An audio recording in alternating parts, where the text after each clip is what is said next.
Hi everyone. Time for another live question time. Also thought we'd go over a few things over the next few days. Tuesday, I head down to London to do some more photograph and of locations. Here's just a load of my screen grabs of the locations that I'll be going to. So South Mims, which is just north of Boreham Wood. These are some of the locations I'm hoping to photograph.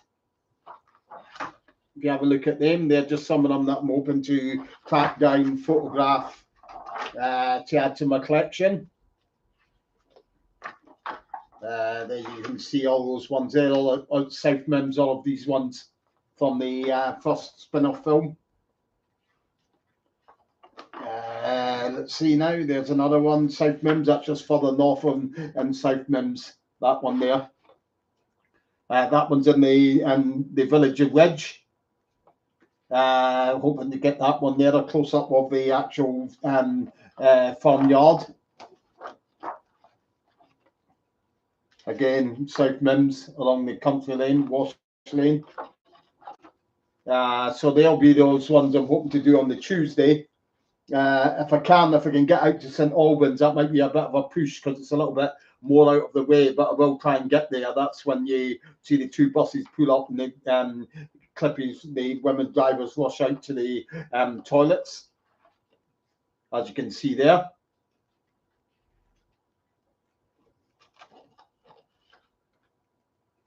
And on to the next. This is in Park Royal. This is from the episode Private Hire. So looking to get screen grabs. That's changed a lot, so it will look a lot different. I will be doing live videos as well. Park Royal again. Park Royal again. That's just the southeast of Wembley. Park Royal again as they go into the bookmakers. Now, that's Park Royal again. Then the bookmakers. Bus approaching the bookmakers. And the bookmakers from across the street. There's a Turkish a Lebanese restaurant, sorry, that stands there now. Also, I'm hoping to do these ones. It might be a bit tricky. Might have to do it from a grassy verge, these ones here, where there's trees and everything, so that I'm not spotted going near the motorway. As long as I don't go down right next to the road, I should be okay to take photographs from the grass verge as understand it anyway. These are from the first spin-off film again.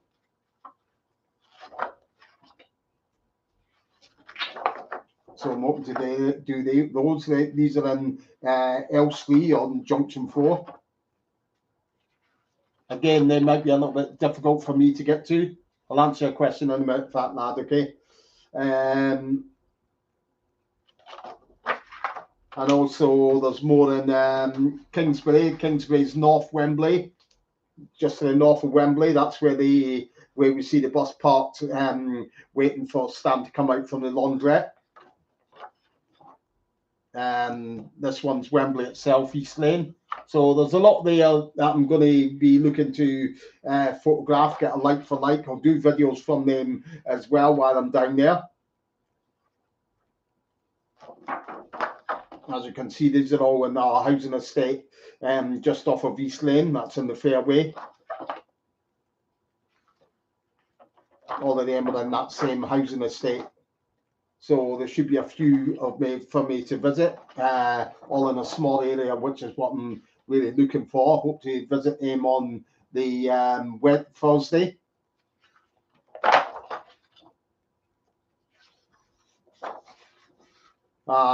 This one's on Harrow Road in Wembley. That's from Family Flue. If you see what I mean, when he goes in to get his shopping. And that's where the bus, where it just is about to pull away from there. So you can see that I am going to be pretty busy. Another one, Wembley, Vivian Avenue, from the episode The Busman's Ball. And Stonebridge, these are from Christmas Duty.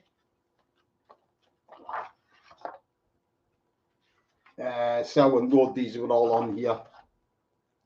Same with this one here. This was from Nowhere to Go episode. So if you see what I mean, there's a fair few that I'll be looking to get photographs of. There'll be other ones to add to my collection of the filming locations. This is from Family Flu when Jack waves goodbye to the family when they all get put in the taxi to Aunt Maud's. And there's Stan arriving back at the house with his shopping. That's Hazeldean Road, which is just at the top of Selwyn Road. That's from private hire. This is when they're loading stuff onto the bus. And finally, Stonebridge again. This is Twybridge Way, which you see in late again. That's Stan just as he's left the Clippy's house. And this is at the foot of the same road, Twybridge Way, turning into Conduit Way in Stonebridge from Christmas duty when they're on the motorbike. So we'll be looking to get all of those if I can. So you can see there are quite a few that I'm going to be aiming to track down. Probably won't manage that one because it's just one away out in Greenford, which is north of Wembley. So I might have to give that one a miss this time. So you can see there's quite a lot there. They're all which I'm hoping to photograph. So Fat Lad, the Reg Varney was in, most notably what he was in before on the buses. Obviously there was the Rag Parade. Obviously that was the first big hit that you had on television, and also he obviously was in the film with the kids in it, the Great Train, St. Trinian's Great Train Robbery. He was also in what was the sitcom? He was in a sitcom in the late 66, 67. Beggar My Neighbour, that was it. Beggar My Neighbour. So they were his main chief things that he was in on television, his main chief hits before he was in on the buses. So you got any questions, just post them all up. If it's anything to do with the locations that I'm hoping to visit, stuff like that, then post your questions up and I'll answer them for you as soon as I see them.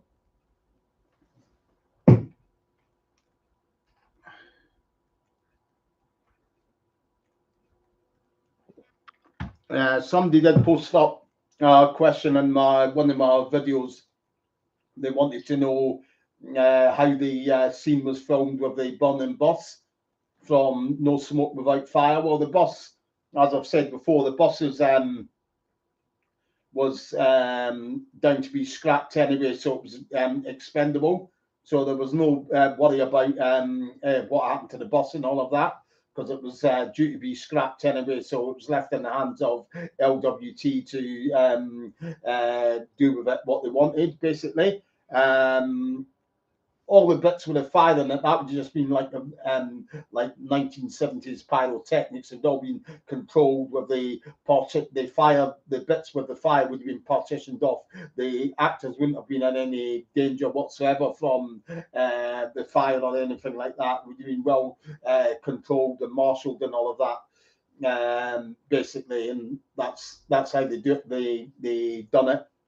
As I say, the bus was, I think it was a 1954 bus that was built in. So it was nearly 20 years old when it, by the time that episode had come around, that had finished its service. It had been used. It would have been one like the other buses would have been used for such like driving lessons for up and coming drivers. But it was out of service as a passenger carrying vehicle. So it would have been, unless another company wanted to buy the bus, which obviously they didn't, then obviously it becomes surplus to the requirements, and the bus company will look to get rid of it in any way they can. If no company wants to buy it, then obviously the only avenue open to it is for it to be scrapped. May have had a lot of they may have had a lot of issues with the bus anyway, where it wouldn't really have been required by any other bus company.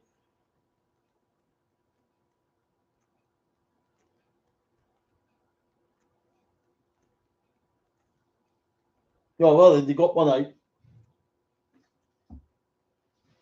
There's already one out anyway, Fat Lad. Well, they got the book out already with the filming locations. Obviously, I've found a lot more since this book came out, but if you look at this book here, you can see it's got about it's got over 200 filming locations in it. Now, from what I know, the filming locations I know are up to around about nearly 500. So the problem is when you're publishing a book, you don't want too many photographs in it because it pushes up the print costs. This was expensive enough to do with only 200 filming locations in it. But now that I know nearly 500, then obviously the print costs would go like through the roof for another edition of that.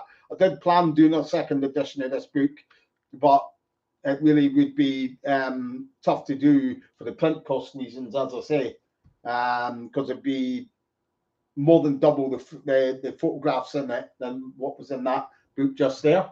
But you can get that book now. It is on sale and online on Amazon and such like. You can look around and you'll see it available.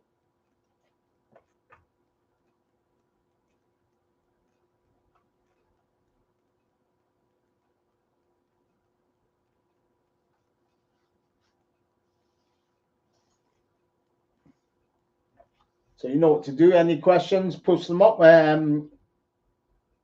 If you're asking where my next location is, as I say, next locations that we'll be visiting will be on probably Wednesday. As soon as I get down to London, Wednesday, I'll be checking into a hotel, dropping off cases, and then heading right out probably to South Mims to photograph, try and track down those locations, get the photographs using my screen grabs, and then obviously doing videos as well. So that's what I'll be aiming to do on Wednesday. Thursday I'll be heading from my base in Boreham Wood down to Wembley and taking in locations in Wembley, Stonebridge, which is in the near the just south east of southwest, sorry, of Wembley, and Park Royal's the same. That's southwest of Wembley.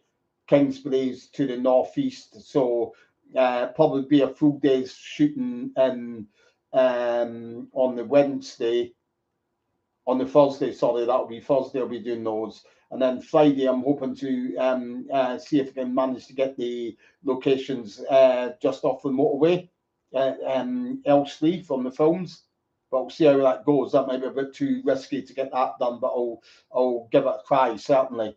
That'll be on Friday, and then I travel back on the Saturday back up to Edinburgh. So I'm hoping for 3 days of the weather's going to be really good, so that's good to hear. And obviously hoping to be able to get lots of photographs and videos as well, which I will obviously after adding in the screen grabs, look to add them onto the website, onto the YouTube channel. Sorry. Hi, Cheetah. Any questions? Just ask away. Anything to do with on the buses at all? The filming locations? Anything to do with my trip down to London next week? Anything like that? Then just ask away.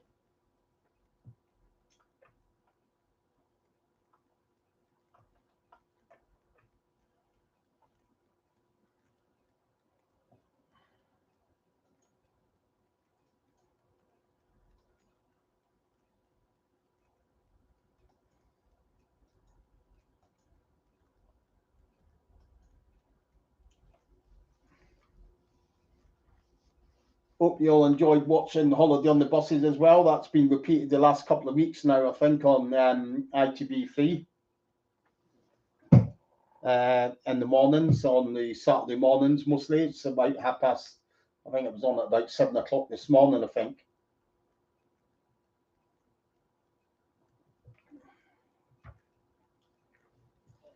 No real reason. It's just a fictional name, really. There's nobody else called it, so it was just an invention, really. If you see what I mean, just a fictional place. It's just like saying, why did Weatherfield get called Weatherfield? You know what I mean? It's just a fictional name that they sit around, pluck out of the air, and they decide to go with it, basically.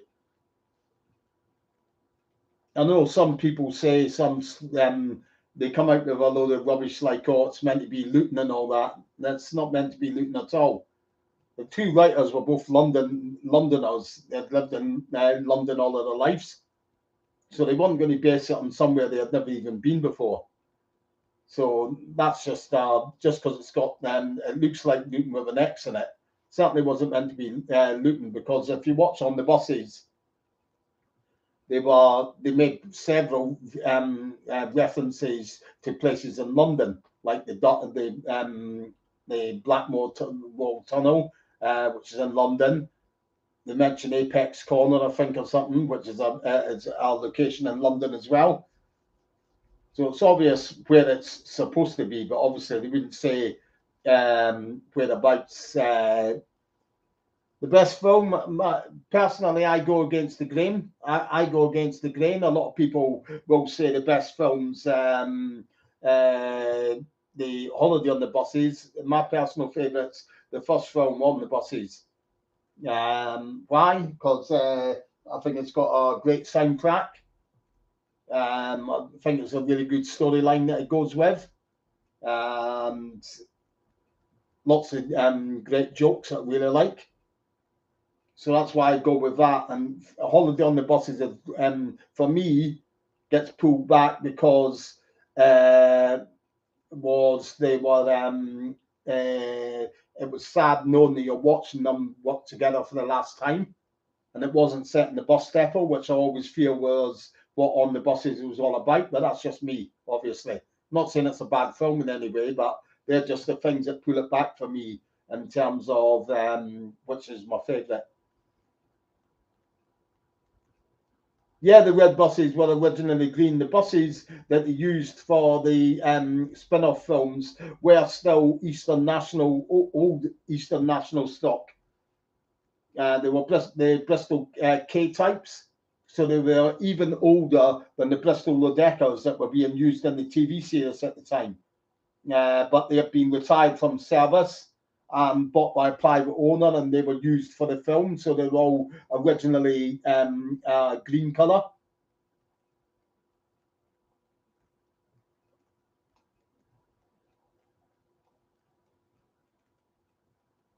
So yeah, they were, and then they were sprayed red, obviously for the films. But yeah, they were originally green.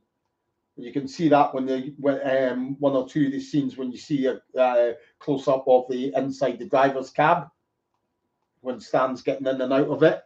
You can see the green as it was interior of the bus there.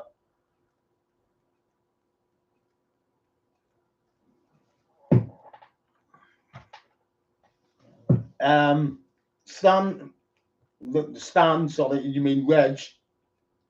Reg was ordered to rest by his doctors. He had a heart attack in '65, so he was already had an issue with his heart. He had worked sort of like non-stop virtually from 1968 right up until 1973. I would imagine, as is the way, especially when he had a bad heart, that before every series he had to get a checkup by the doctors, see that it was fine to work, obviously, for the insurance and such like that for his health. But obviously the doctors then at that time, which would have been late 1972, because the filming of Series 3 started early 1973, they told him that he needed to rest, and otherwise you'd risk a fatal heart attack. So he had the option, obviously, of bashing on and doing all of Series 7, or doing what he'd done, which was do half of Series 7, then take 7 each about 2 months out before coming back to do Holiday on the Buses, maybe 2.5 months off which is what he done. He wouldn't have been able to do them all because he wouldn't have got the break that the doctors were ordering them to take. So that's why he was only in half of Series 7.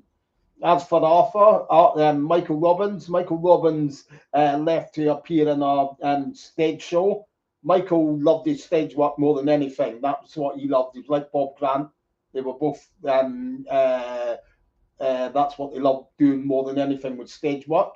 He was offered a role in a West End stage show called Time and Time Again that was written by noted playwright Alan Ayckbourn, which he took up, and so he decided to leave at the end of Series 6 because it clashed. If you, I think the run for that started around the time when he would have been required for filming Series 7.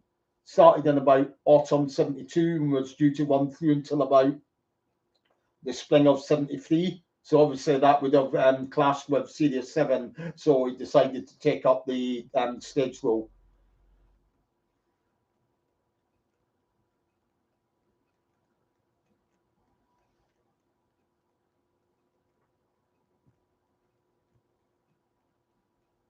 So keep your questions coming in.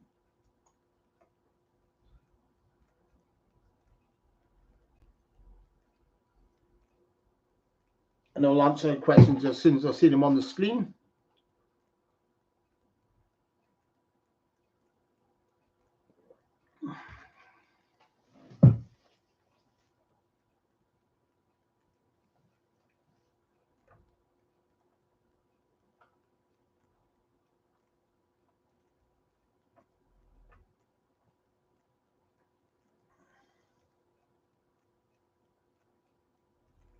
Yeah, just some guy. They were all buses, as I say.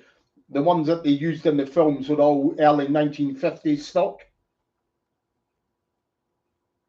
And they were retired from service by Eastern National.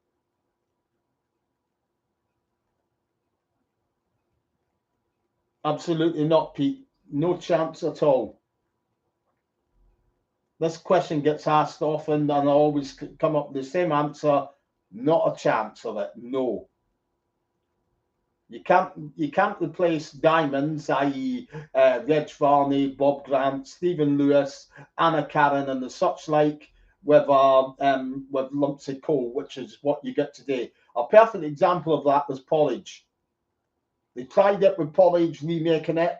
They even had the same writers. They even used the same writers, using the same sort of gags, and it was goddamn awful.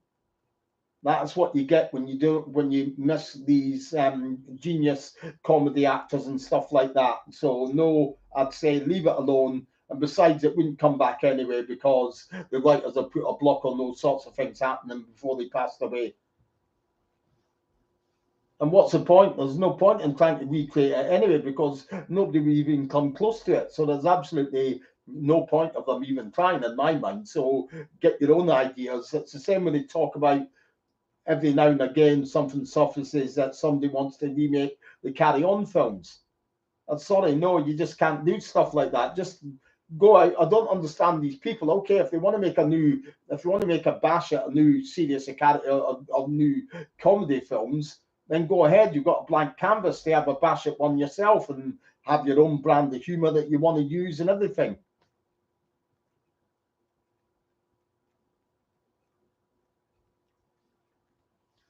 Yeah, that's right, Neil. Yeah, good to see you here as well. Yeah, I'm just saying that about them being on the films, obviously, last weekend, this weekend.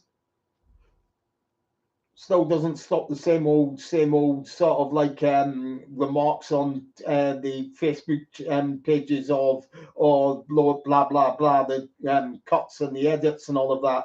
I mean, Jesus Christ! I mean, the films have been screened since well, Holiday on the Buses is the one that mainly gets all the moaning going, and that was first screened on telly in 1978, and it was still edited then because somebody's got the original video recording of it. They've always been edited on television, but I don't know why. In the last 3-4 years, it just seems to be a massive explosion from people moaning about the cuts. It's not like it's a new thing, and it's just started happening, sort of like 2 years ago or something.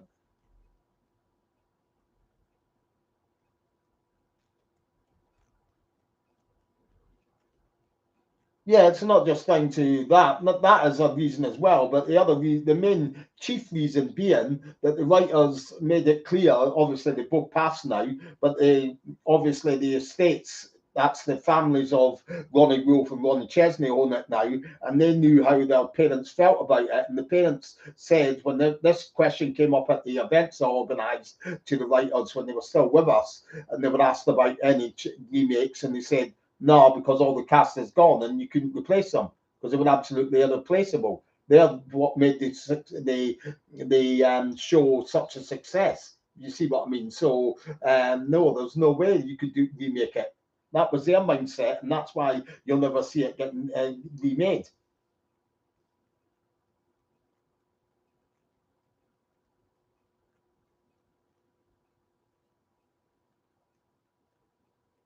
Yeah, that's right. Yeah, did have cancer, just some guy. Yeah,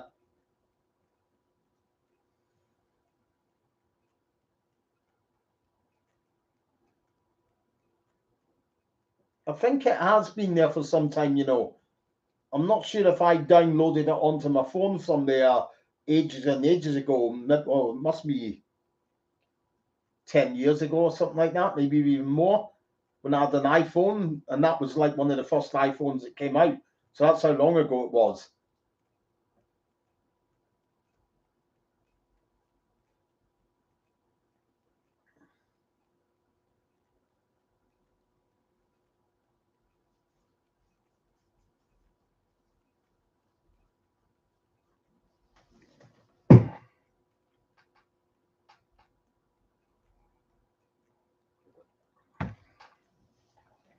So you know what to do. Post up any questions that you've got about the on the buses or visit down to London coming up this week. Anything like that, just post them up and I'll answer them for you.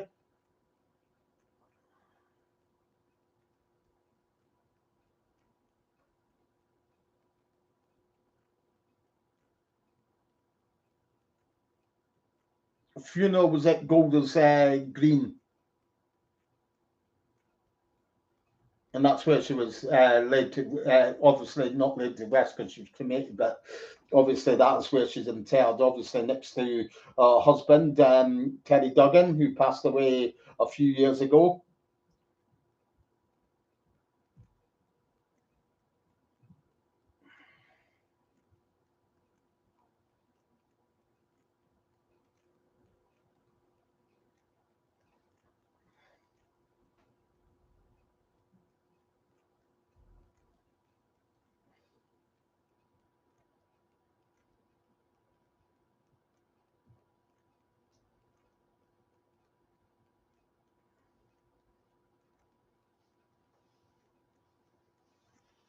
Yeah, that's right. Yeah, you see the Bridge Street, the bridge from EastEnders at the background, but that was the old EastEnders set because that's now moved round to the other side of the studios.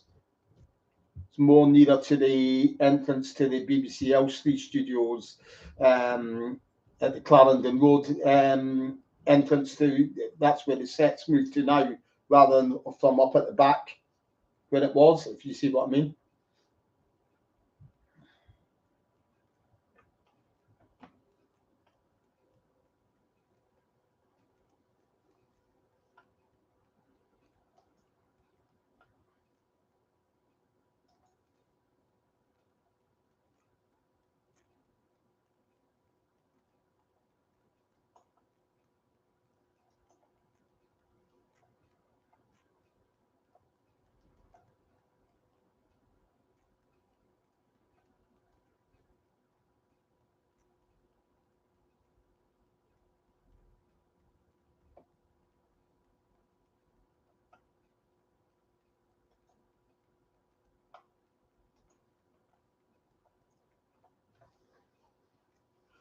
So keep your questions coming in. If you've got any questions about on the buses, just post them up and I'll answer them for you.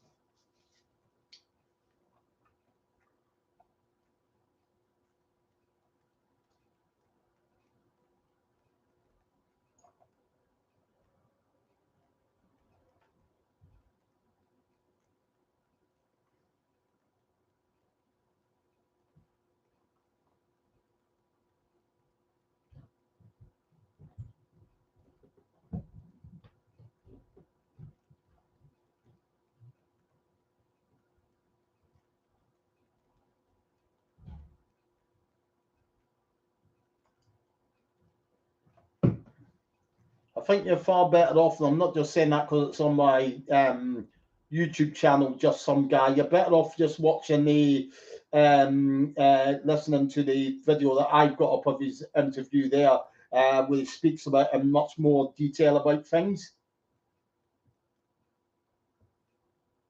That interview that you speak of in 1987, there's not the sort of thing that I don't think anyone would like him to how him to be remembered by. Obviously, you're catching somebody at a time when there's dark thoughts in your mind, which there was at that time. It's not exactly to see one of the people that you sort of like on the buses, cast members, you've watched them over the years and everything like that. They come to be friends, and I don't like watching friends breaking down on television, which he does in that interview. So once I've seen it once, and that's more than enough for me. Thank you very much. It's not what you call an insight, in-depth interview. It's just picking at a man when he's down and kicking him, if you know what I mean.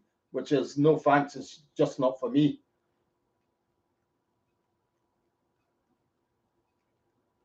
No, there hasn't, Neil. No, nothing about reports and inquiry into the circumstances that I know of. Anyway, it might be a few months yet anyway before something like that come out.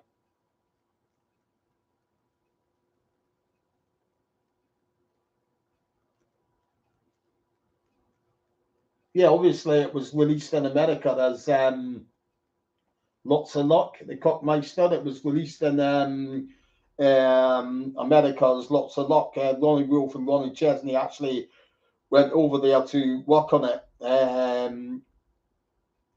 in the early 70s. That's why they stopped writing episodes for on the buses at the end of series, towards the end of series 5. They went over to work on the American spin-off version, the American version, sorry, called Lots of Luck. But that's the only place that they brought out the attempted another version of it was in the US.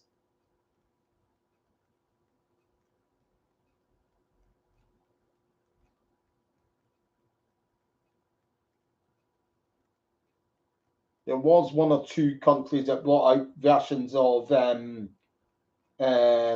Rag Trade on the earlier Ronnie Wolf, Ronnie Chesney sitcom. I do know as late as like the 1990s, they brought out one called Fredrickson's Fabrics or something like that. It was called. I think it was it was either no. I think it was a Finnish from Finland. I think tried. It was either Finland or Norway, one of those countries.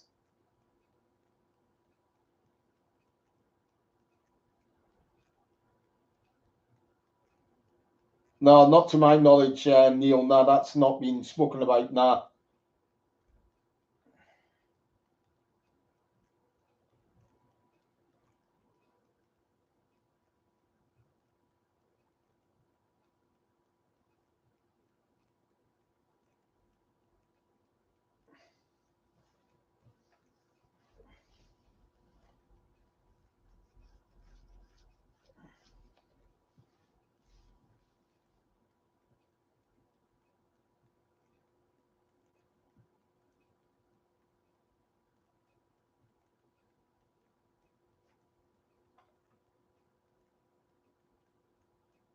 Yeah, that's like Russell, but don't be mistaken by thinking that he was driving the bus all over the place, here, there, and everywhere, because that's just not the case.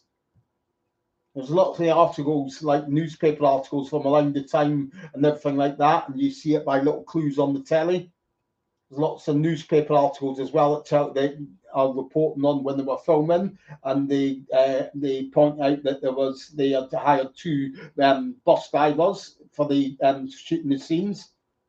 The only times that I would say that you actually had Reg driving the bus, well, one or two of the scenes when you see the bus coming back into Lordship Lane when it's doing maybe about 5 to 10 miles an hour, and then it cuts into the studio set.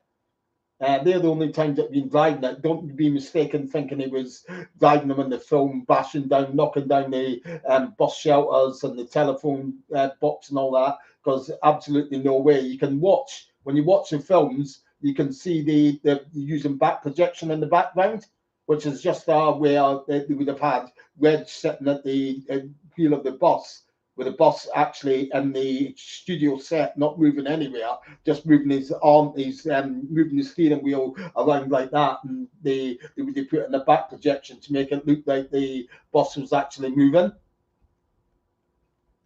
And you can see one or two scenes as well when the boss is a long way in the distance. If you have a look and see, you can see that the driver that's in there is actually a lot taller than what Red Farney was as well, if you see what I mean. And there's another scene as well when you think back to the boss is parked outside Turnaround Betty's. And the one, I think it's the first film, obviously, with Turnaround Betty's in it. And then Blakey comes along and catches him, and it tells Stan to get in the bus and drive off just as just after Jack's come out, and he says, "Get in that bus, get away." And then he's just gone round the corner of the bus, and then no more than a second later, the bus goes away. There's no way that Reg could have got round to that, round to the cabin and jumped in the bus and driven off in it. So again, that shows that they had drivers there for the films as well. So he definitely didn't do the amount of driving that fans like to think that he did. It's the same with the holiday on the buses. I know from speaking to ex-employees of Crossville Motor Services, they were adamant that he wasn't to drive the bus out on the country lanes. It had to be one of their drivers.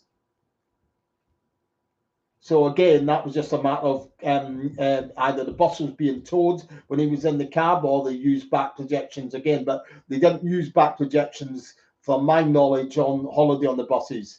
If you watch Holiday on the Buses, it's more likely the bus was towed just for the time saving. I would think it would have been done that way for the time saving purposes, because obviously it's filmed on location largely up in North Wales, whereas the rest of the films you could just nip along to the studios, do it on the actual stage there, but they never had the stages at hand up in North Wales, if you see what I mean.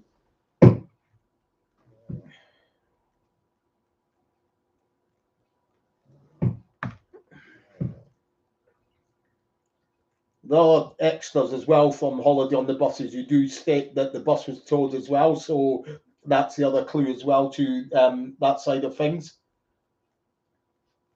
I know that they did use Reg. He'd go behind the bus with all the equipment in it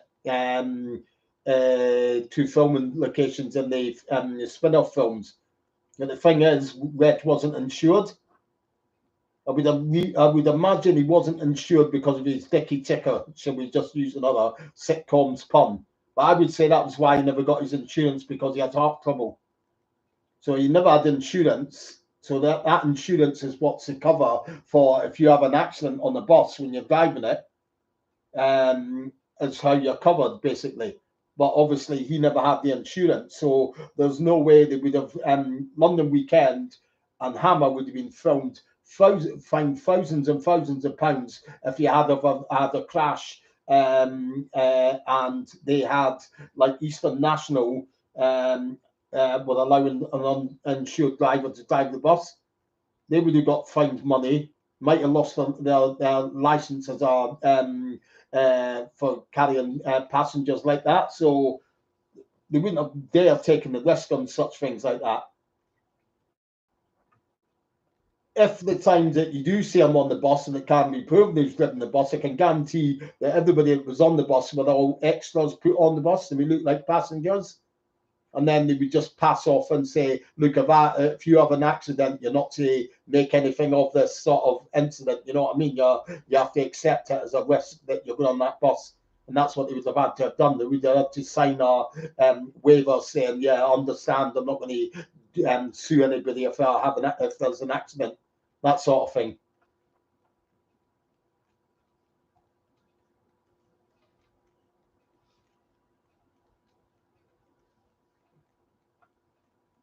So keep your questions coming in. I'll answer them for you as soon as I see them on the screen.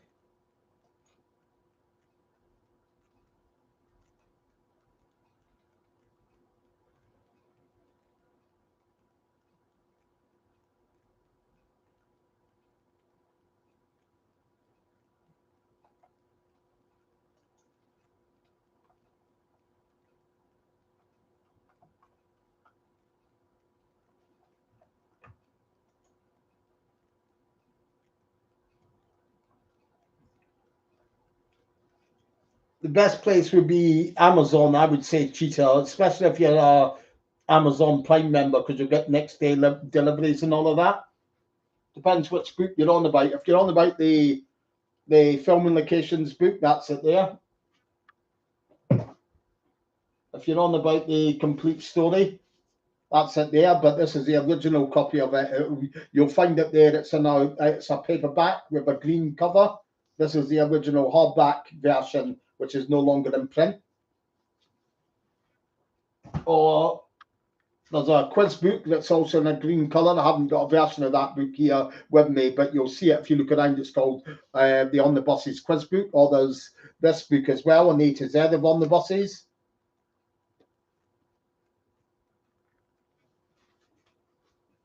So you'll find them all on Amazon. You'll find them by looking around on various places online as well.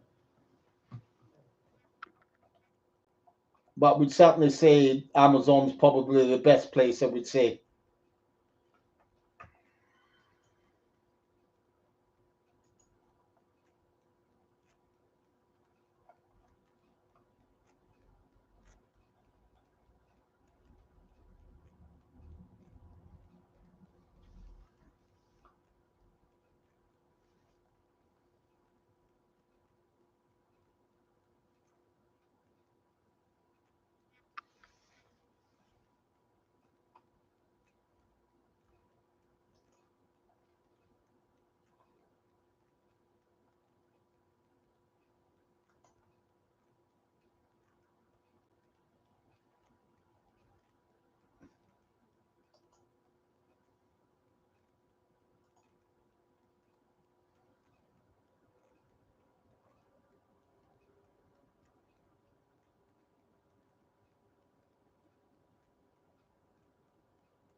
So keep your questions coming in. If you've got any more questions, just put them up. I'll answer them as soon as I see them on the screen.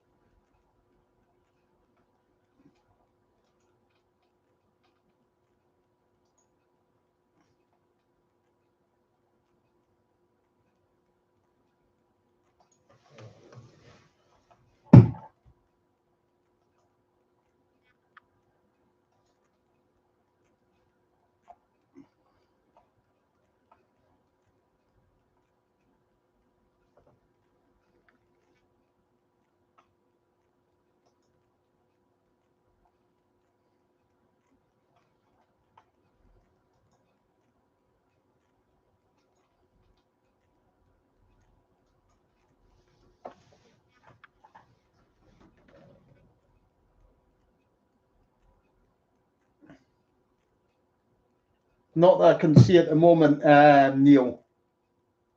Obviously, the one thing that I was thinking about doing was bringing out a second version, an updated version of my film locations book.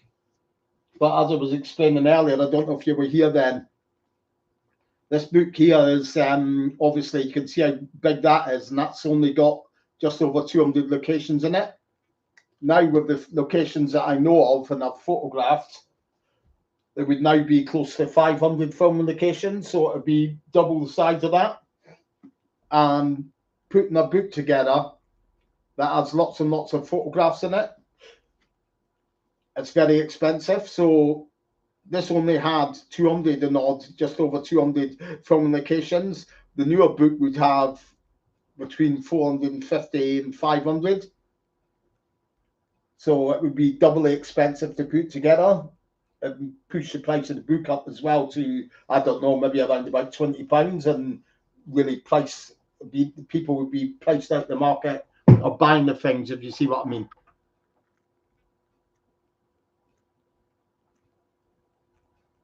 I wouldn't say never for another book, but just now in the near future, I'd say probably not. I would say Neil. It's more a case of cracking on, photographing more locations. Maybe sometime in the future, I might sit down and think about bringing out an updated version of the film and locations book. But apart from that, with the other books that I've already got out, it's just about covered nearly everything that there is to cover about on the buses, really, in all honesty, if you see what I mean.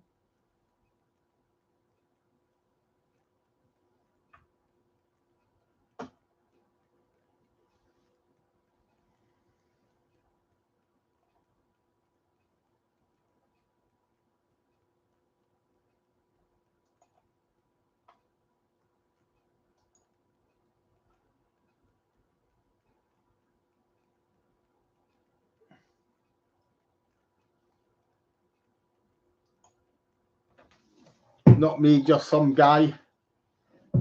Got a bit of a packing to start to do from a trip away down to London, so I might take them down with me on my watching one of them on my travels. I'm not sure yet.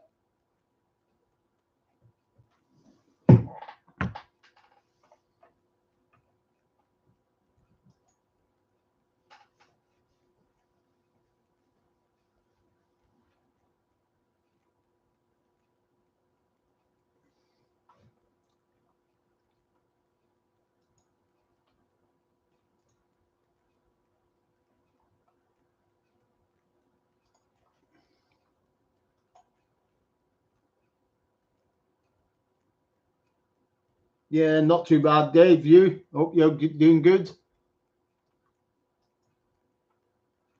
You know what to do? You got any questions? Just post them up for me.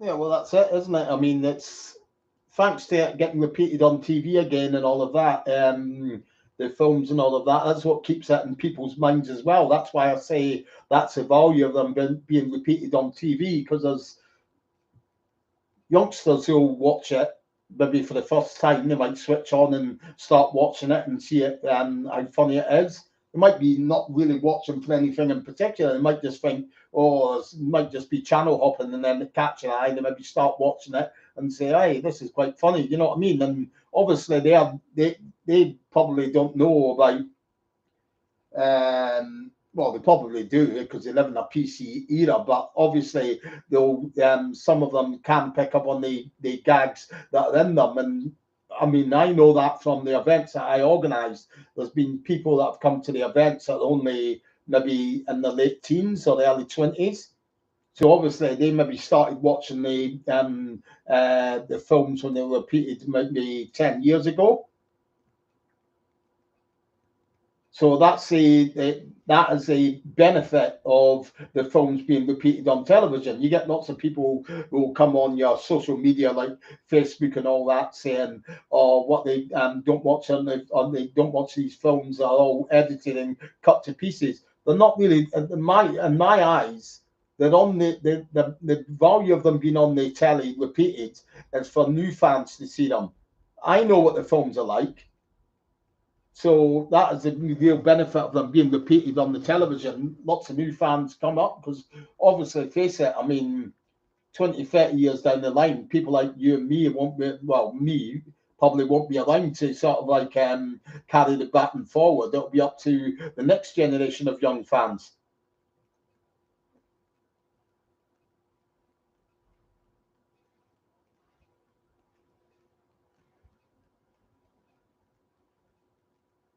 Now, I wouldn't have said so because the rights are held by Studio Canal.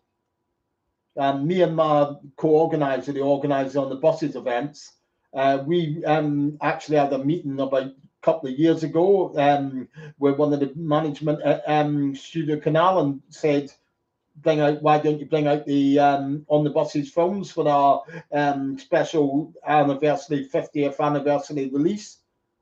but they didn't see the value in it, basically. And that was for the 50th anniversary. So if they're not going to do it for the 50th anniversary, they're not going to do it for nothing special in particular, like 51 years after On the Buses started, or 52 years after On the Buses started.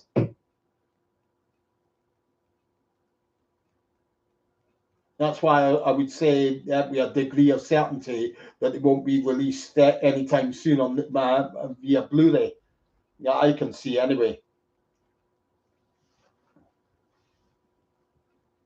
Yeah, there's 4 buses are actually still in existence.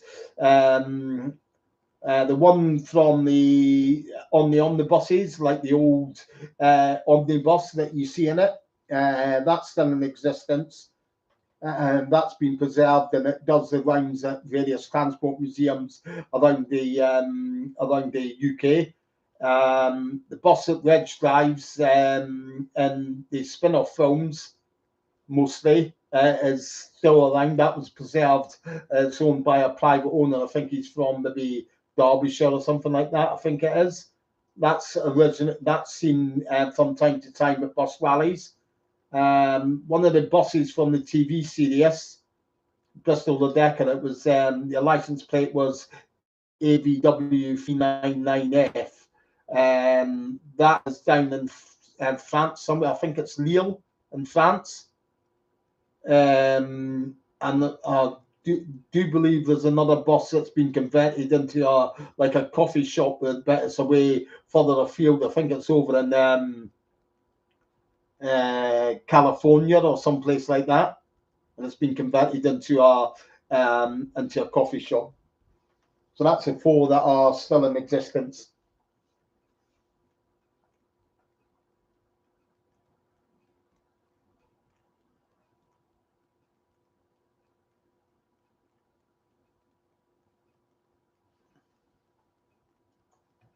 Yeah, I don't mind the professionals, yeah, but you need to really have a burning passion to really dig into the locations and go and find them out and all of that, and know where a lot of them are, if you see what I mean.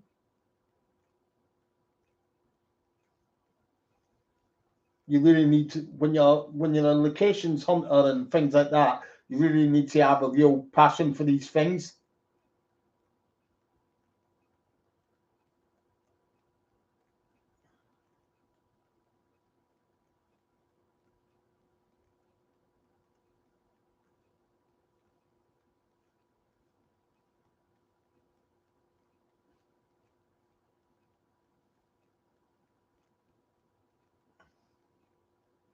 Those sorts of things with their storylines, background storylines with the dads, they wouldn't really mention it unless they wanted to bring it out and use it at a future time in a gag, no doubt. But obviously, they never really got round to that, so you never really find out. I suppose that's where the comedy really works a lot of the time.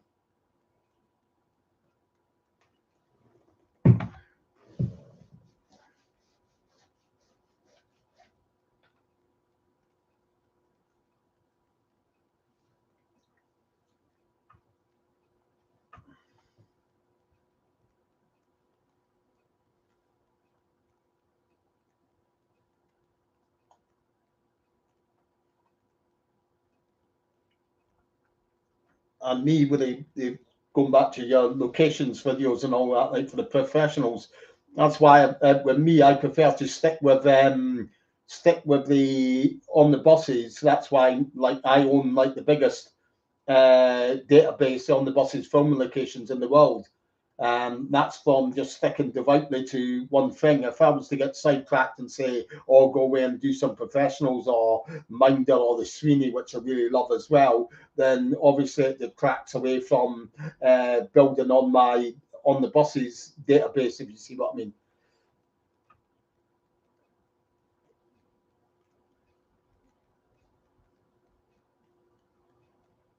Well, it was just left up to your own mind, and that's how the writers wanted it. They never actually said what it was, but they just used it just to keep the gag alive by not mentioning what it was. So it was left up to, and then they could use the gag time and time again. So it was never really said what it was. What I think it was could have been anything like a hernia or something like that. But that was the whole idea of the gag, where they were very smart. They mentioned it, but they didn't exactly say what it was, and they never did, which was genius, really, because it just kept the gag alive.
So keep your questions coming in. If you've got any more questions, post them up, and I'll answer them for you as soon as I see them on the screen.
Yeah, I met Anna Karen for plenty of times. Met a lot of the cast, supporting cast.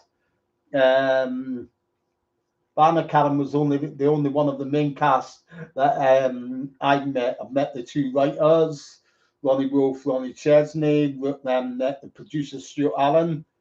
Um, Met John Lyons, who was in several episodes.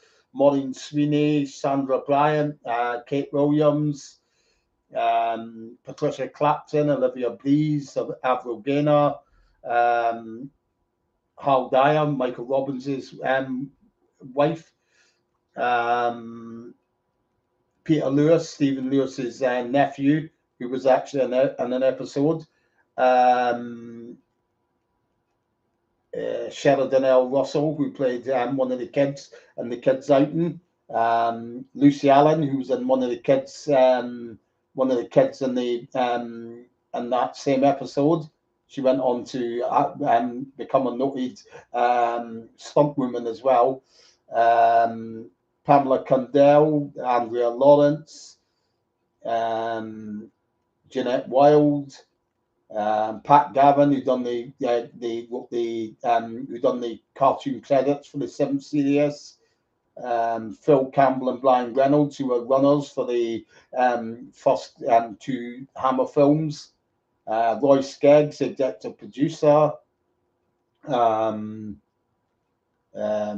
Hall, who was in a Series 7 episode. Damara Seaman.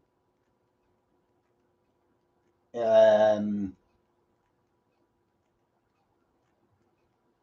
a few others as well.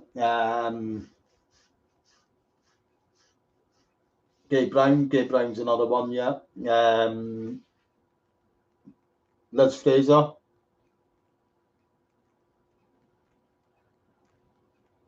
Yeah, that's right, Neil. Yeah, obviously I remember watching it on probably the first round of repeats, probably early to mid 70s, and probably around about 75 would be the time that I would remember it, because that's really like the age when I first remembered stuff that I was watching on telly. Really, maybe really early-ish to mid 70s. So maybe the first times they were repeated on the telly, and then obviously it went off the telly for a good fair few years until it came back on again in the 1990s, I think it was, where on Granada Plus repeated it like it was that was an old Sky channel, uh, cable TV channel as well at the time.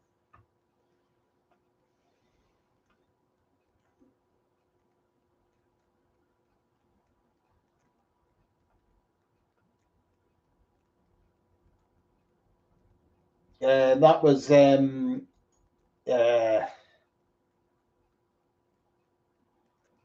oh, I can see her face now.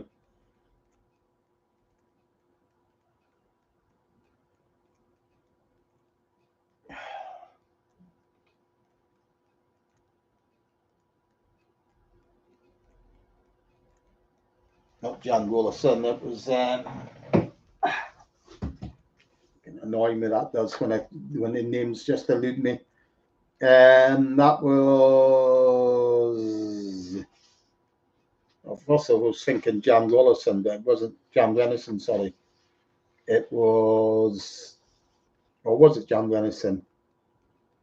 That was Caroline Dowdeswell. That's who it was. Caroline Dowdeswell.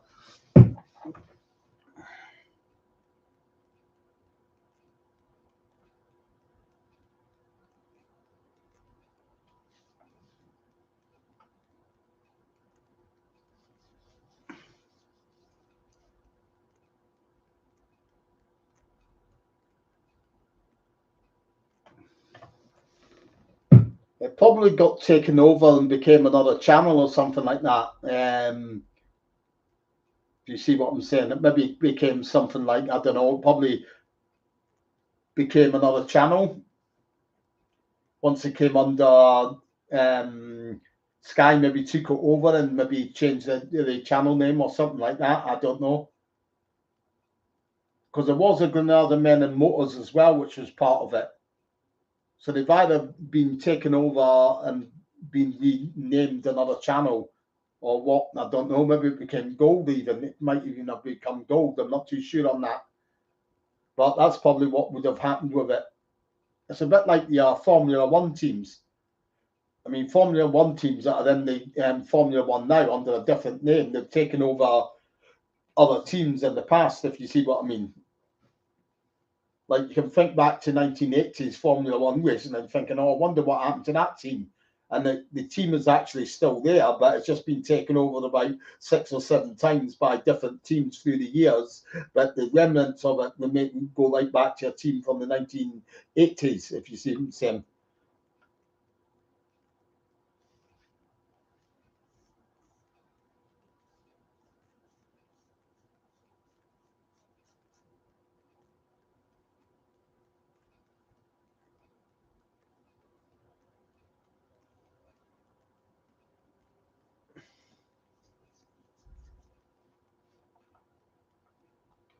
So you know what to do. If you've got any more questions, just post them up and I'll answer them as soon as I see them on the screen.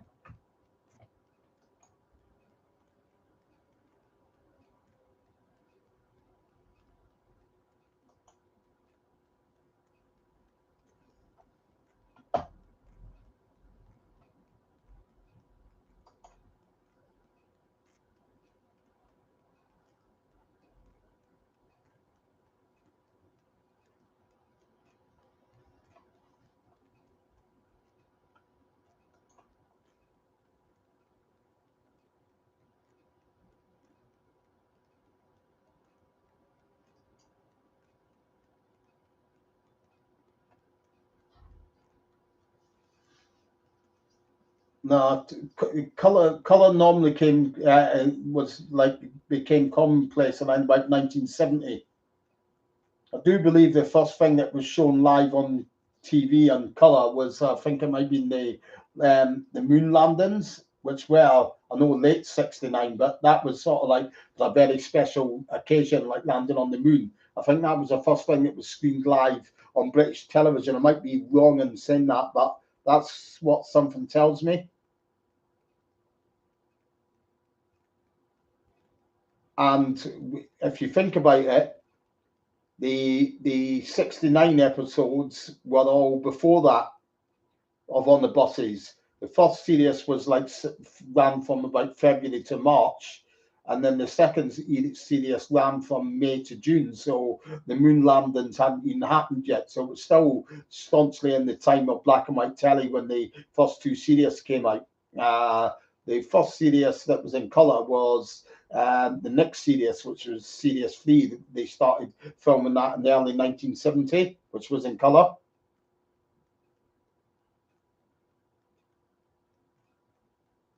Yeah, famous old line from that in the snooker was something like, "For those of you watching in black and white, the blue ball's the ball behind the red," or something like that.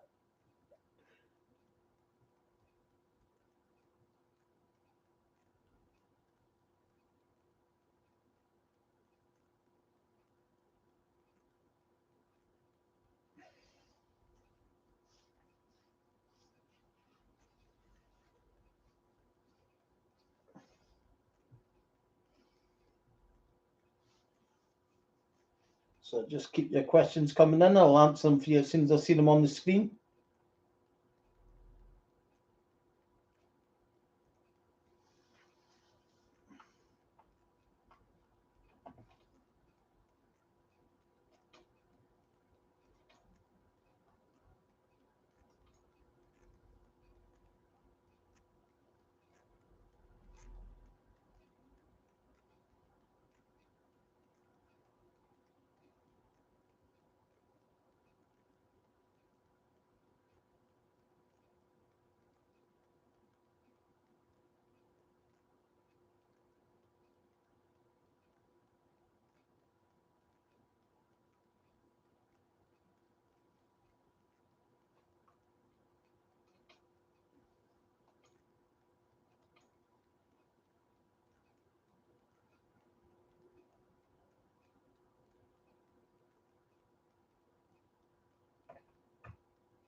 So you got any more questions? You know what to do. Post them up.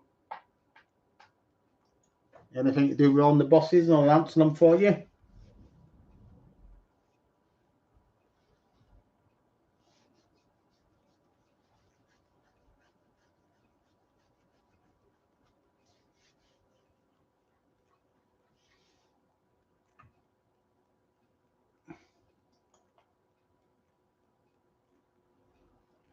So as I say, like for those of you just joining the chat late, Tuesday night I travel down to London. So I'll be down there Wednesday, Thursday, Friday, and then I travel back up on the Saturday.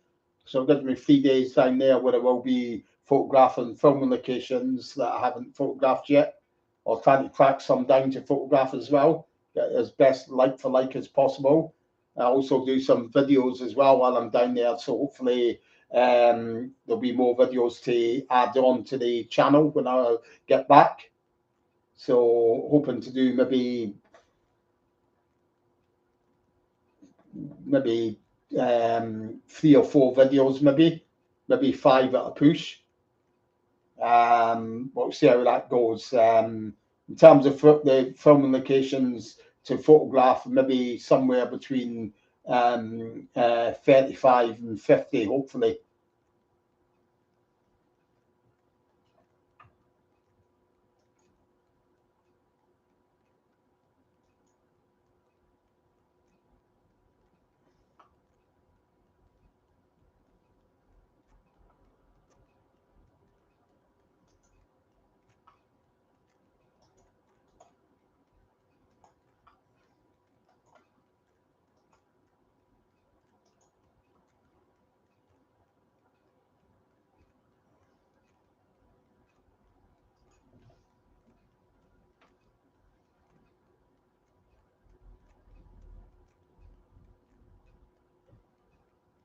No, there's nothing like that. I've not organised anything or such like that.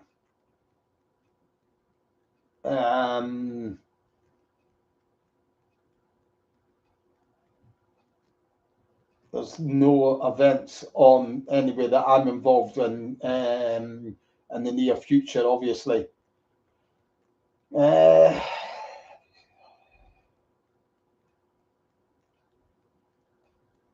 No, I've never really actually got round to seeing that film, Russell.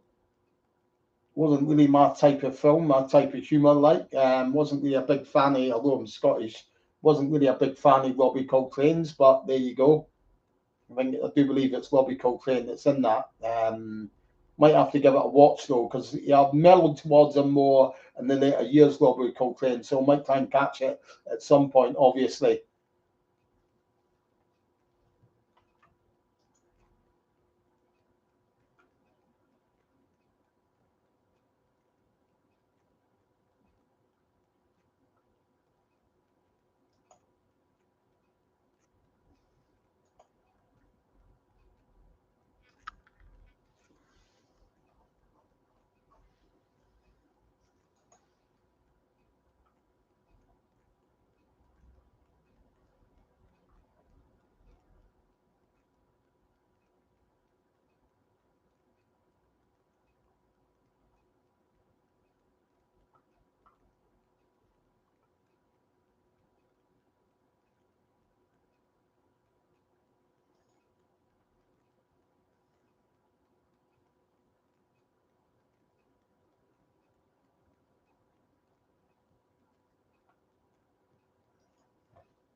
As I said earlier, Gerald, was the rights to the On the Buses films are held by Studio Canal Plus. Myself and my co-organizer, the organizer on the buses events, we spoke to the actual one of the bosses that in charge of such releases and all that about our 50th anniversary release for the On the Buses box set, and they didn't see the merits of it. So if they're not going to release it for the 50th anniversary, I can't see that they'll release it like a year later when that's normally when they do these sorts of special releases. They always like to do it with that ties in with our so that they can package it as 50th anniversary, make a big thing out of promoting it for that. Like, so it's 50 years of On the Buses, since On the Buses that are streamed such like. So if they weren't going to take it up in a golden opportunity like that, they certainly aren't going to take it up a year later when there's no anniversaries, if you see what I mean. That was the ideal time to really do it. So it's a shame, really, because at that time you would have still had Anna Karen. You could have maybe asked her if she wanted to do an interview or do a commentary for the films or something like that. Sadly, that opportunity is past now, so it's a big opportunity missed.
Oh, they could pull some stuff off and put them into extras. I'm sure that there's some material out there, obviously, of the writers and such like, and interviews on and various from various sources, but I just don't see that the appetite's there for that. Obviously, that's the opinion. That's the what I can take from obviously the reaction to the suggestion for the 50th anniversary. Sadly, but even now, there would be for the likes of, imagine you're doing holiday on the buses, you could still have Kate Williams and Sandra Bryant for to do your, and even Maureen Sweeney doing the a live commentary on it as it's on.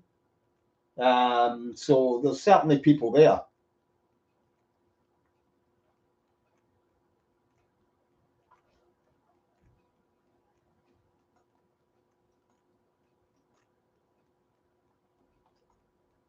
It is a shame that you haven't really got, like, if you look at the Carry On films, for example, the Carry On films, you've got the complete box set, and all the films have got commentaries on them and all of that. But on the buses films, there's nothing like that. It's just bog standard releases, and that's it.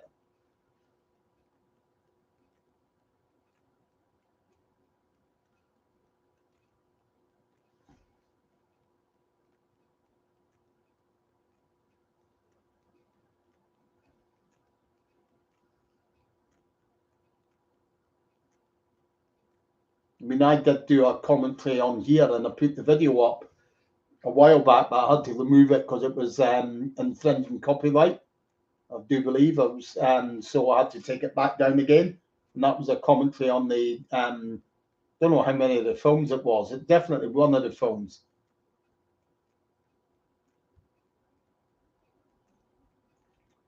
Yeah, that's all old material and such like. I mean, they wasted an opportunity there as well because they could have got something new with Anna Karen. Could have got Kate Williams as well, but because of certain circumstances, I don't think they would have been willing to work along on that side of things. So there you go. But there is that there that people, if they want to watch it, there is Rabbit and Snail, as you say, just some guy stuff there for people to watch. But I think it would be far better packaging it all up for a DVD release. But as I say, a Blu-ray release or even a DVD release wouldn't need to be for me.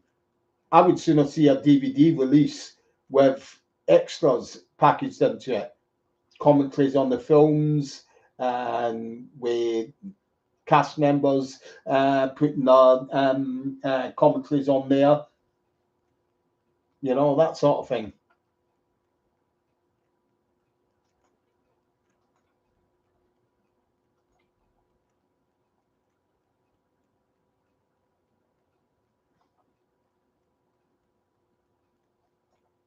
Yeah, certainly is. Met her a couple of met her 2 3 times. I met her at Anna's funeral, sad occasion that was, and obviously she attended one of the holiday on the buses events that are co-organised. So that was really great. Got my photograph with her as well.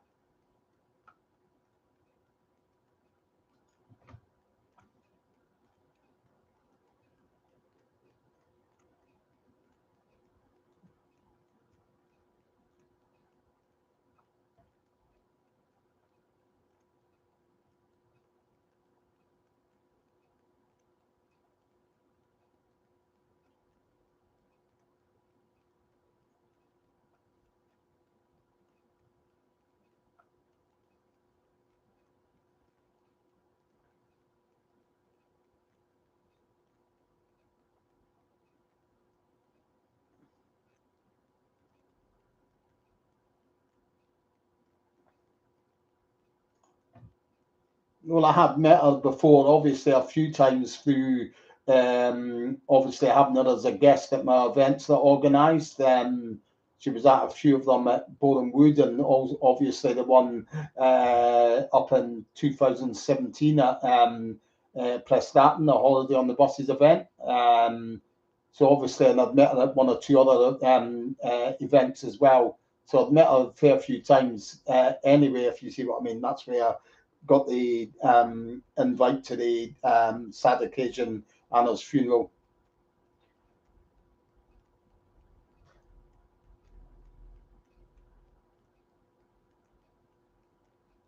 there might very well be a time frame, but only if a company's not paying the money in to keep the upkeep on the copyright. I think is how it works. As long as a company's willing to pay a fee, I think it is, towards keeping the copyright on it, then it won't expire, as I understand it.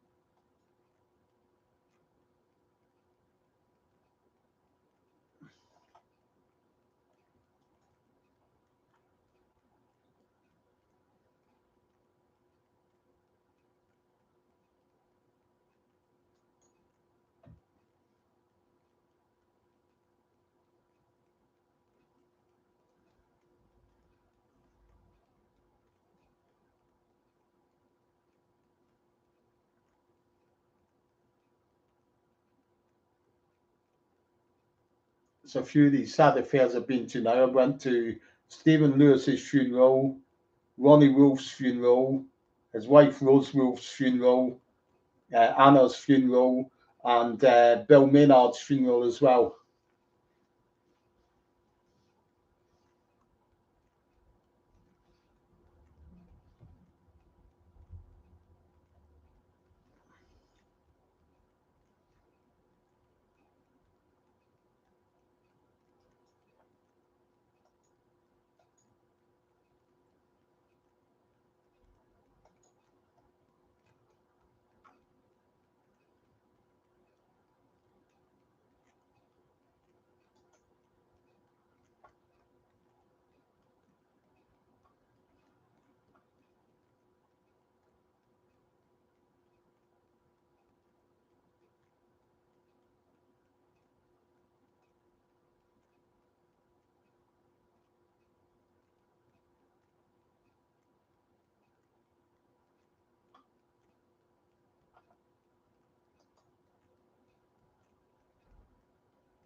So keep your questions coming in. I'm happy to hang around online. I'll give it another maybe 7 minutes until 7 o'clock. See if we've got any questions coming in. I'm happy to stay here as long as I've got questions. My favourite character cheater is Arthur. I just love the great dry one-liners that he had and the way Michael Robbins delivered the lines and the facial expressions he put in there as well. Thought he was a very important character as well because he sort of like gave the Olive character something to feed off of with the banter and the sort of relationship that there was there, and also it bounced off of Stan as well, being sort of like very anti-Stan, if you see what I'm saying, which was always made for good humour as well, and obviously the banter with Mum. So that was the one for me. Would have been Michael Robbins, Arthur.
Yeah, well, obviously there was all of the characters were great, but if you had to pick a favourite, that would be mine was Arthur's, obviously.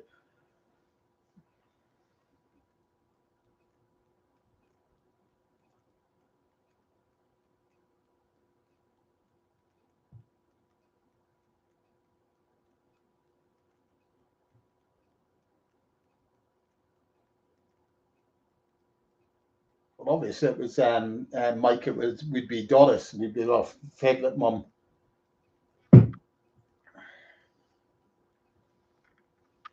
Obviously, that's not taking anything away from Slicely Courtnage. A lot of people sort of like bring up this question because what you got to remember is without the like the first series, Doris wasn't available for it, so that's why they got Slicely Courtnage in to play the part. But what you've got to give Slicely credit for is there might not have been a second series for Doris to come in to take over from there with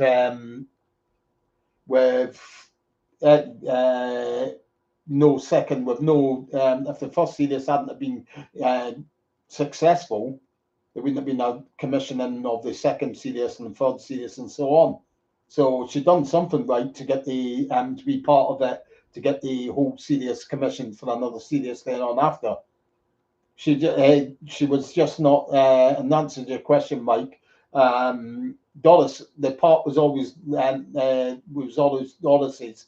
Stuart Allen went to visit her before the series started, and her flat in Putney Bridge. But she said she was unavailable. She was going to be out of the country. Her husband was a phrenologist, so that was somebody who specialised in brain traumas. And they were going to a seminar over in Mexico. They'd already booked everything, and they were going to be away at the time the series started filming. So the filming dates were set in stone. Doris's trip was set in stone, so she just had to. They had to find another replacement mum to take to play the part, and they got Cicely Courtnage in. So the part was always written for Doris Hare in mind.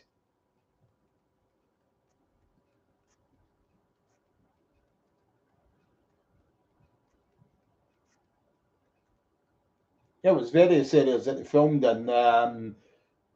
The first six series were filmed at Wembley Studios. So they filmed in areas in North London for the first six series. So they would have been in areas, the areas that are known to have filmed in were Wood Green. The depot was on Lordship Lane, Eastern Nationals depot. So they filmed a lot around in the streets around Wood Green as well.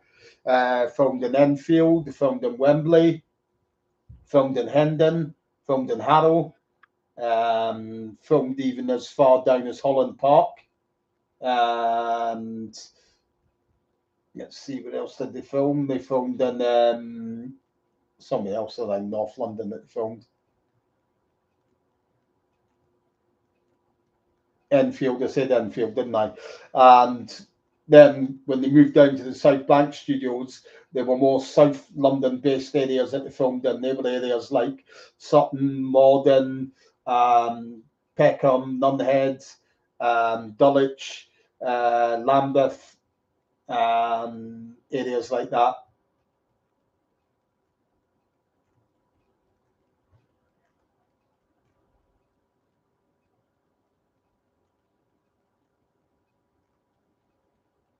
Yeah, Redwood's the top earner for the simple reason is that's who the show was written for. That's when Ronnie Wolf and Ronnie Chesney wrote a series specifically with Reg in mind for the star part, because obviously they had worked with Reg on and the Rag Trade. That was their first big success on telly, the Rag Trade in the early 60s. Then they started writing on the buses towards the end of the 1960s with Reg Varney in mind for the star part.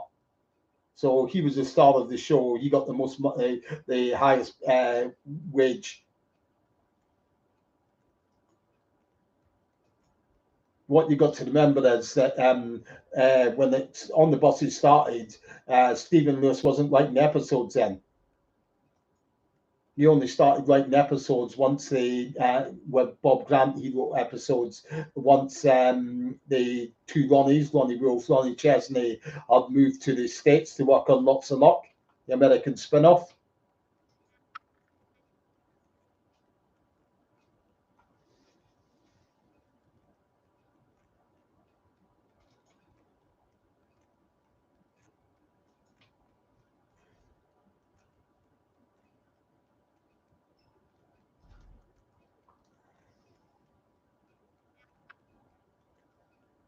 Hi, Anthony.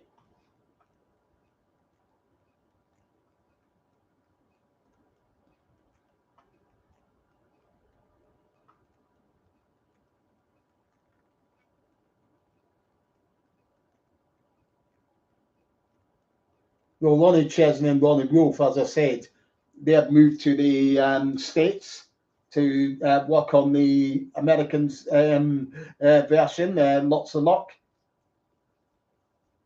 So obviously they needed replacement writers in there. Bob and Stephen were noted playwrights anyway already by that time. They had written stage shows and such like. So they were a perfect fit. They knew the characters and such like. So they were the perfect fit. And they obviously had other writers as well that they brought in, such as George Layton and Jonathan Lynn, Wally Marston, Gary Chambers, and Miles Rudge was another.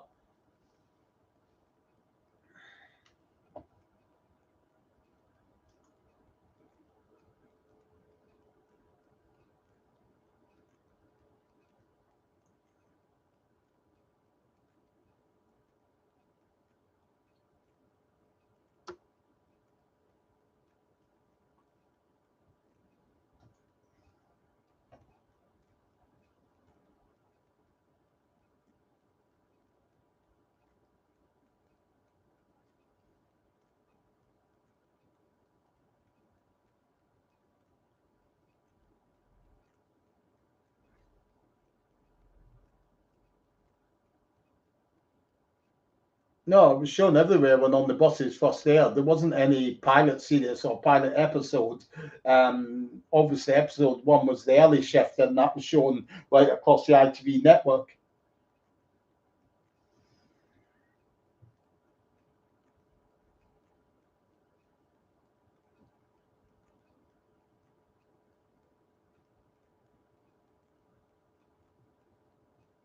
I don't think there was anything major on to rival it, to be honest, Gerald. It wasn't anything major on around that time that was, it wasn't anything big like another sitcom of the BBC's or such like.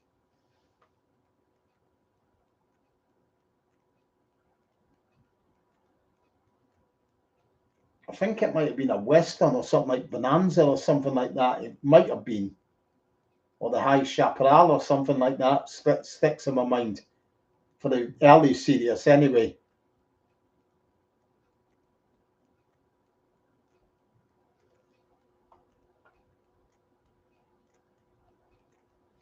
I had that written down somewhere anyway. Just bear with me a tick.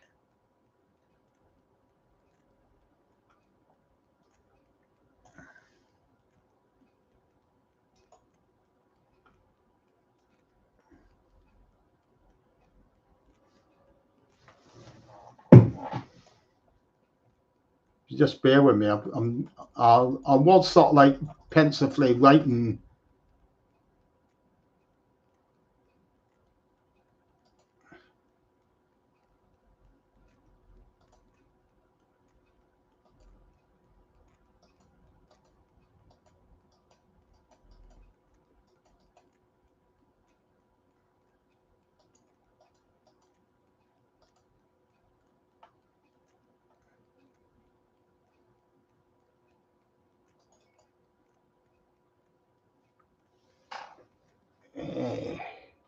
Bear with me in a tick, and I might have an answer for you there.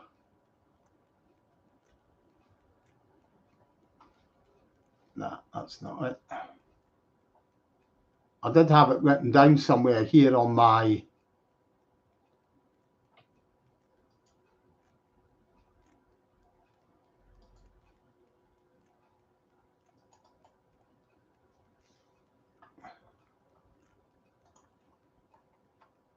Just have to find my go through all my documents here, but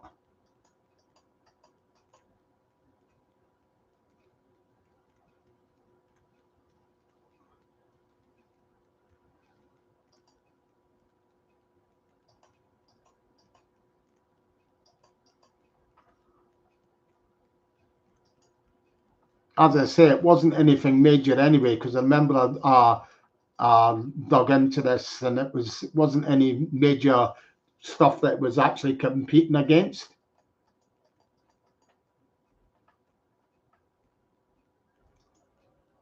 I can't find it just now.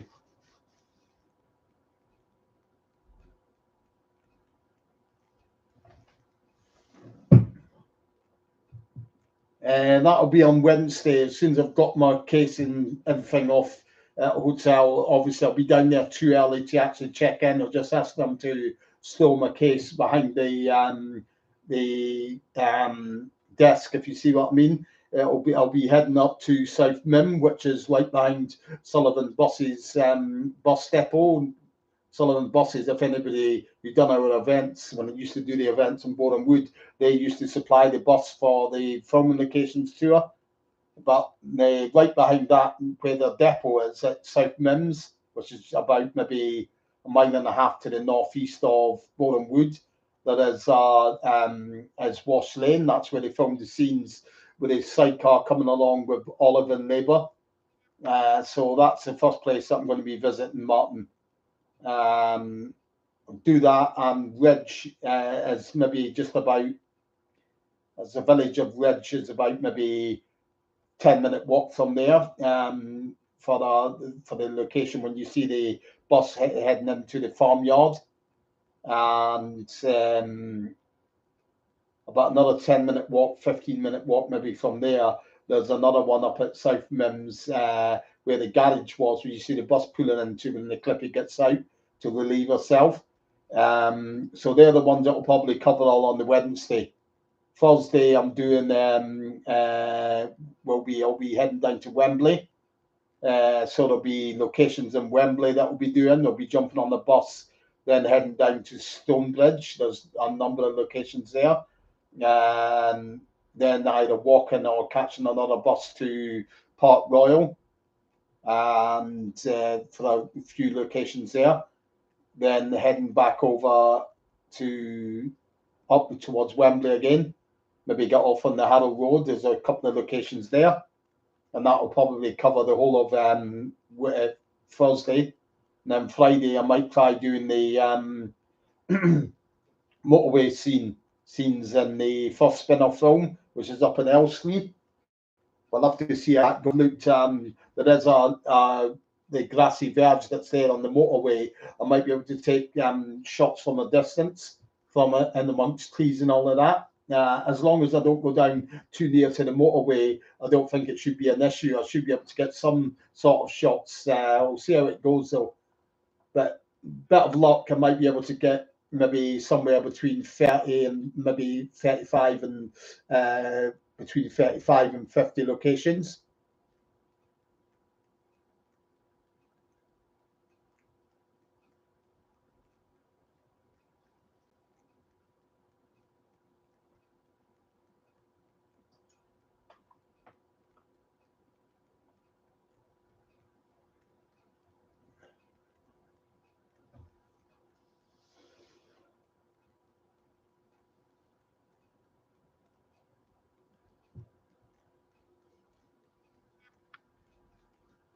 Well, I'm not bothered as long as I got on that bus, Gerald. That's where it'll be. I'll probably be jumping on and off a few buses especially on the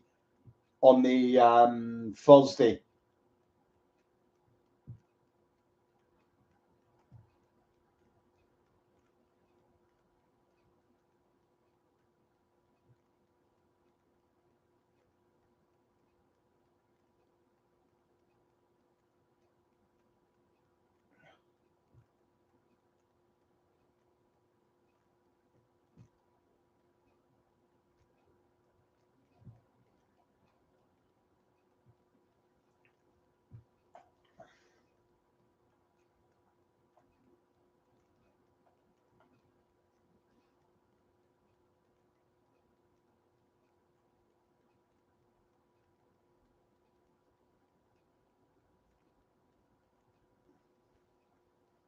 Yeah, it was Wash Lane. They said Traps Lane in it, but it wasn't exactly. That was just the fictional name that they gave it. It was actually Wash Lane, where they filmed those scenes.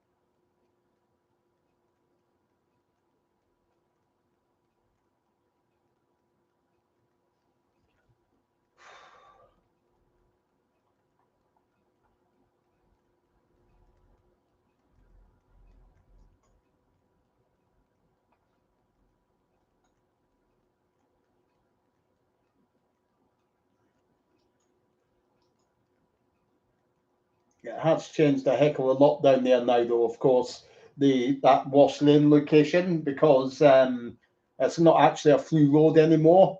It used to be a through road on Wash Lane. It used to be the main sort of like road that led into the north of London, but then it was prone to flooding, and they've now built an extension. They built an extension on the A1, so it goes right onto the North Orbital Road now. That joins right on and then to London that way, if you see what I mean. So the that road there has become obsolete. I think it's mainly what it's used for now is just for people that are like as like a psychopath and people walking the dogs and such like. So it's just like a path really now because the road, as in where it was, the tarmac and all that's still there, but obviously the grass is beginning to encroach, so the roads get narrower and narrower all the time because obviously it's not in use by traffic anymore. A lot of stuff is getting uh Um, there's a lot of houses being built further up the road now as well there at Wash Lane. So it's changing all the time at that location. The lane, the stretch that you actually see the motorbike from a distance coming along the lane, that's still there and unchanged without any houses being built or anything yet.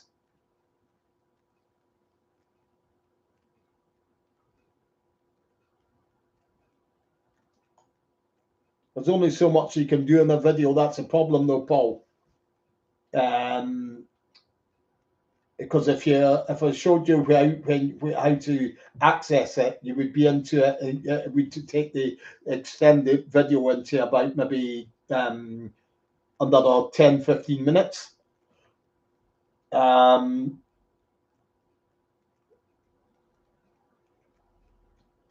and the where it is in terms of how you get to it, you would need to catch a bus. I'm not sure exactly the number. If you bear with me, a tick, and I'll be able to tell you just now. You catch a bus from Bowling Woods, and I'll tell you which bus that is. I think it might be one that's going to St Albans, and it stops in at South Mims service station, which is right near where the Sullivan buses depot is. Just bear with just now.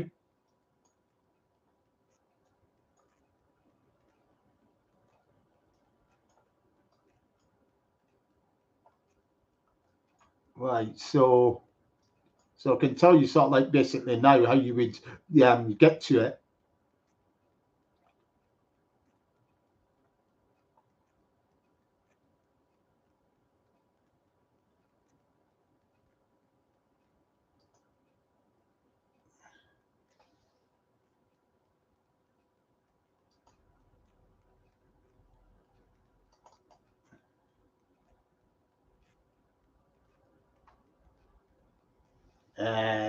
Let's see.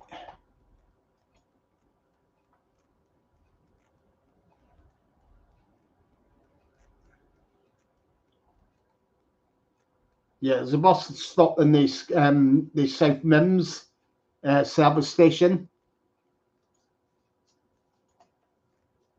I'm just trying to figure out on the Google Maps is not playing ball with me. Normally, when you click on it, it'll tell you what bus stops there. But anyway, I know it's a bus that's coming that comes in from Boreham Wood, and I think it's going to Potter's Bar or St Albans. The bus, and then you walk through and out. The bus stops right in the middle of the service station, and you walk out and back up and around and double back around, and the side road goes down the back of the service station. So that's basically how you access it. But if you understand what I'm saying, when I'm there, if I recorded a video then, the amount of walk that is from the actual service station down to Wash Lane would take about maybe 5-10 minutes to walk you there.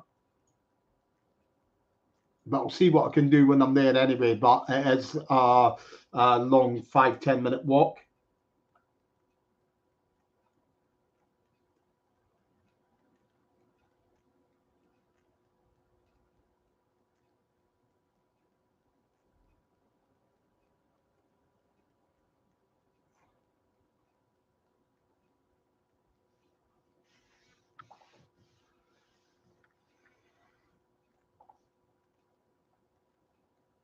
No, yeah, obviously things change over years. I mean, I remember we used to have um, concrete lampposts up in Edinburgh as well. And they've gone now.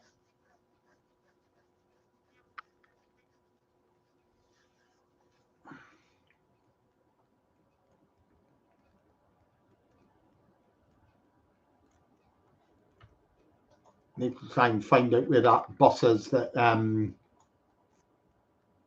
that's annoying. Not knowing where that what the number of that bus is.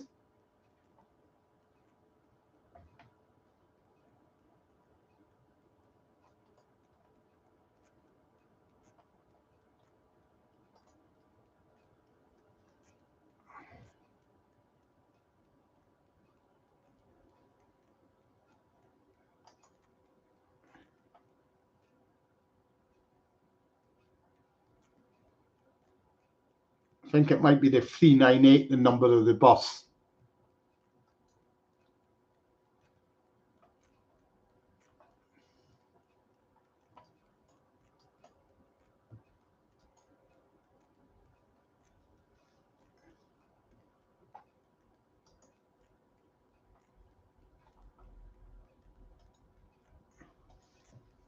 But I'll figure that out anyway when I'm down there. I'll probably do it more tomorrow. I'm going to write out my itinerary and all the buses that I need to catch, just so that I know, so that I've got the quickest journey times possible, so that I use every minute of the daylight hours so that I can get as many as I can covered, and that's great. That's a big part done. So, like, I've got maybe 3 full days down there.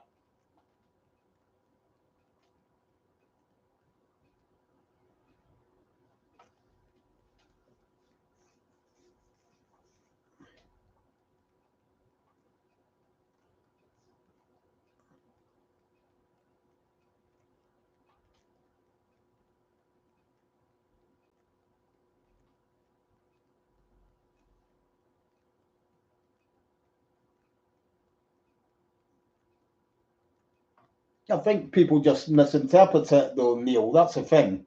That's when you get people that always say, "What's your favourite?" You'll tell them what you think the favourite the films are, but it doesn't mean to say that people necessarily think the other films are garbage or anything. They still hold them in very high esteem, but it just when they get pinned down and said, "What's your favourite film?" or something like that. But to me, all of the three films are bloody brilliant, really, basically. So, I mean, I don't really look down on any of the films as poor relations. They're all brilliant films, if you see what I mean. It's just that when people ask you what your favourite is, you need to say which one you think's the best of the lot, really. It doesn't mean to say that you think what any of the other films are rubbish like.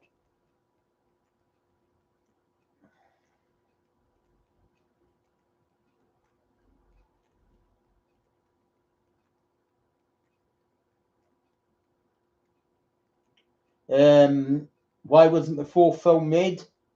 The fourth film was never actually, the fourth film was only ever talked about at boardroom level. It was only ever talked about there. It was never put to the writers. The writers were asked at the events I organised if they had ever written a script for the fourth film, and they said they were never approached by Hammer to write a fourth script. So obviously, as I take it, as I understand it, it was discussed at boardroom level, but they were scared off by Hammer had had a couple of flops in terms of spin-off films that had flopped at the box office big time. So they got scared off by that, so they didn't want to go for the fourth film. So that's why the fourth film, they never took it any further than discussing it at boardroom level.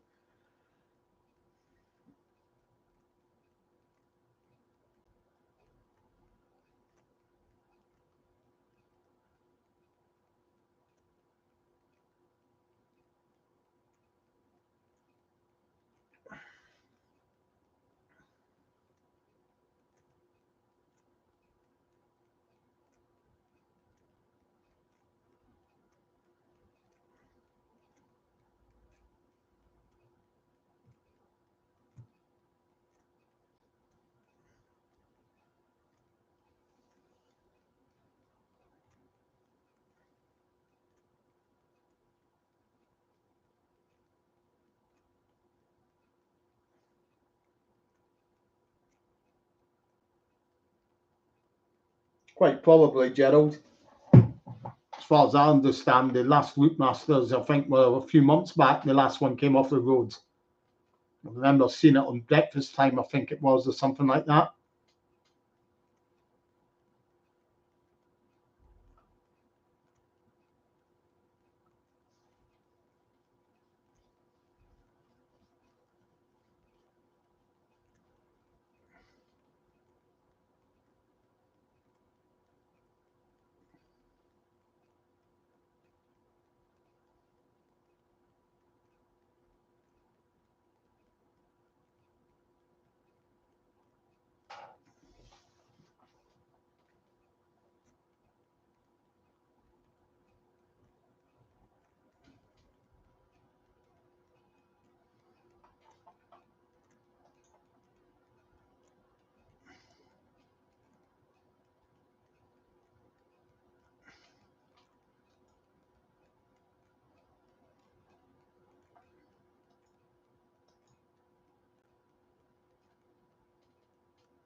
ITV on the rights in the TV series. The film distribution rights, if that's what you're talking about, are all held by Studio Canal Plus.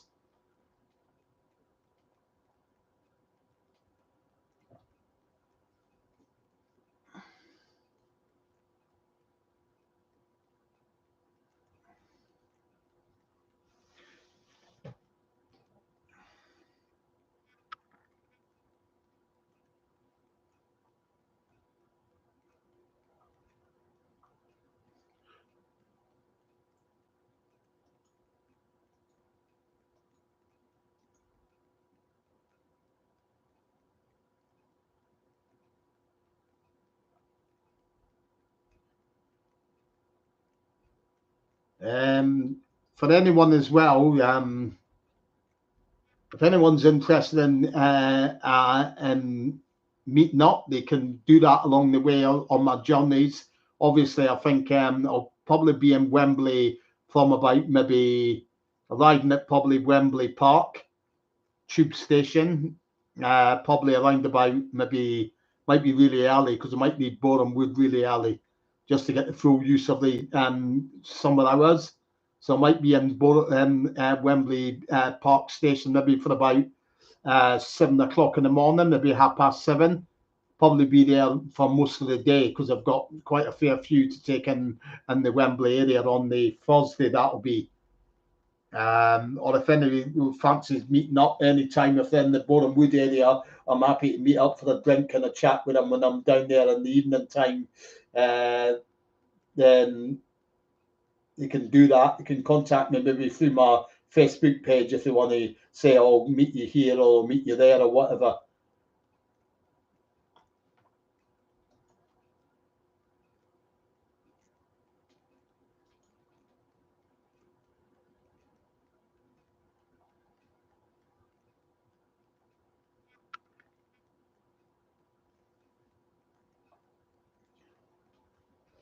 I hope a few, Neil. I hope a few.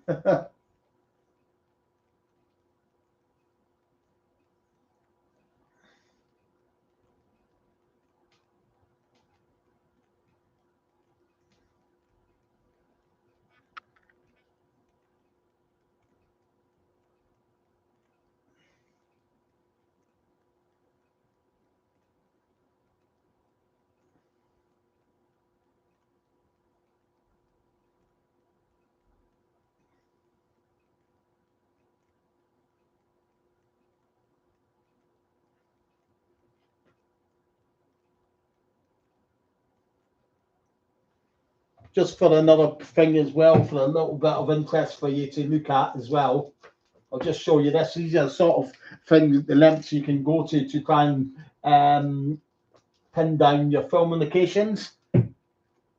So, like for example, this is an old map. If you look at this here, this is what tracks me down. Now, if you look there, that's an old map there. If you can see there, it says Algernon Road along there. Now, that is the road there. That road is in Hendon. You can see this house here it's not there anymore. That was the house, the Butler house that you see in a couple of the episodes, in the episode where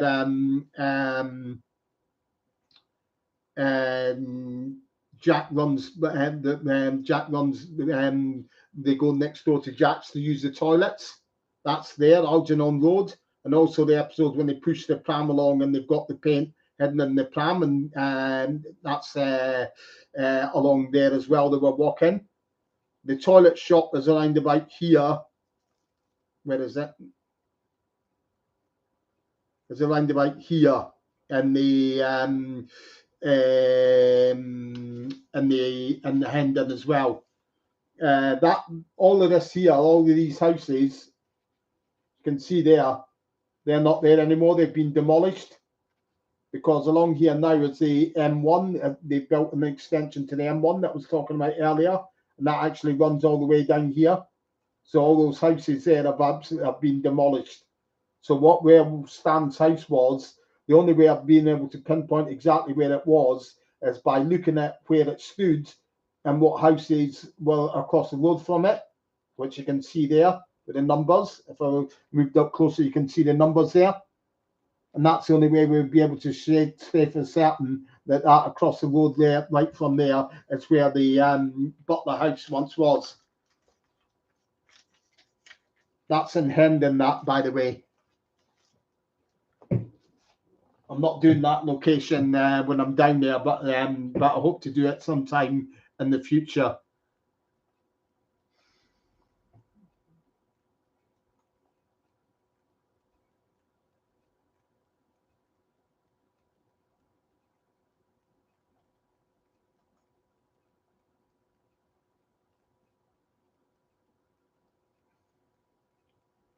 Oh, there's been several stands.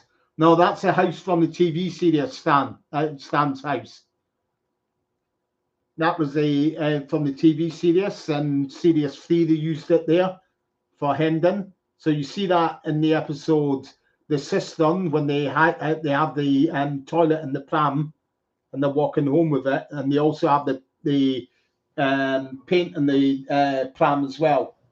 That was from The Cistern, that episode, and from Busman's Perks. You also see it again in the cistern when they run next door to use Jack's toilet. So all of those houses that were there have all been demolished. Yeah, those ones have from those episodes, yeah. Because right behind where those houses stood, the M1 motorway extensions that runs down to the centre of London stands there now. I think they built that there in the maybe I think it was the late 70s, like 78.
Okay, any more questions?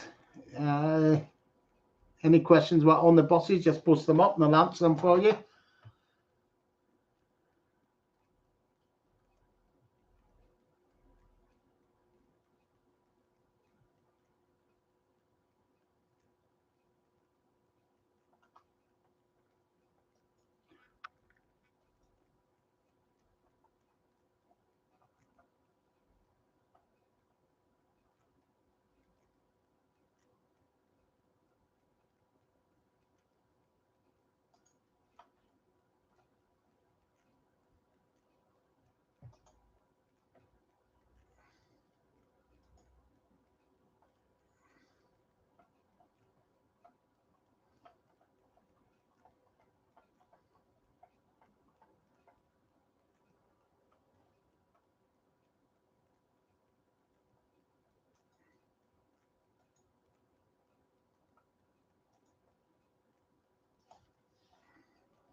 The uniforms, and they tended to regurgitate, like obviously your TV series, the uniforms would ended up back up in the wardrobe department, and they probably would have just used those again for various, just taken off the insignia and put a gasman's or a traffic warden's uniform insignia and all that on it. So they would have just used them again. as I understand it, the ones who were in the on the buses, they all got a chance to keep them a part of any part of the wardrobe. Olive selected the baby doll nightie. Now, obviously, Reg had left by the time that the series ended, but if you have a look at some of the later shots, you see Stephen Lewis does some publicity shots, and he done stuff on he done when he would come up and turn up as Blakey in the Generation Game with Jim Davidson. What you've got to remember is they weren't anything from the on the buses series, so obviously he didn't keep that uniform. We know that much. And I wouldn't have said that Jack did as well, because there's some old publicity shots from about 1978 where Bob's at some sort of a bus rally, and he's got sort of like what mimics a bus uniform, but it's not a proper bus uniform. So if he had have kept it, I'm sure he would have been there in the uniform from on the buses. So I would say that none of the uniforms would survive from the TV series. The uniform from the like the blue holiday uniform, I do believe that exists somewhere. I do recall seeing that was sold somewhere at like a auction somewhere.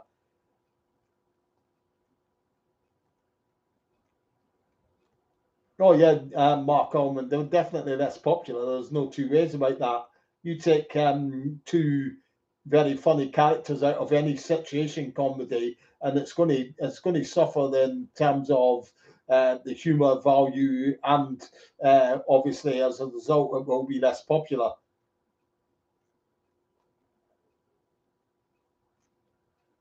Yeah, there will be sometime down the line. There was going to be one, obviously, in Prestaton this year. A few things stopped that from coming about, such as the death of Anna. Kate's not been in the best of health, but she's on the mend now.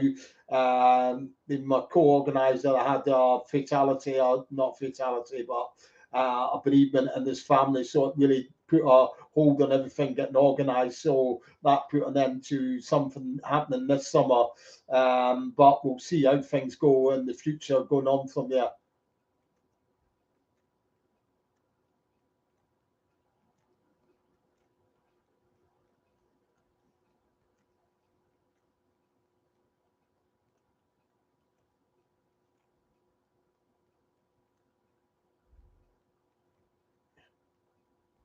Yeah, that's a very popular book, that one, Mark.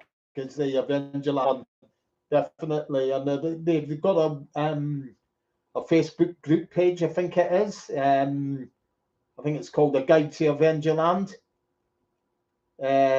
So I think they've actually got a Facebook group as well.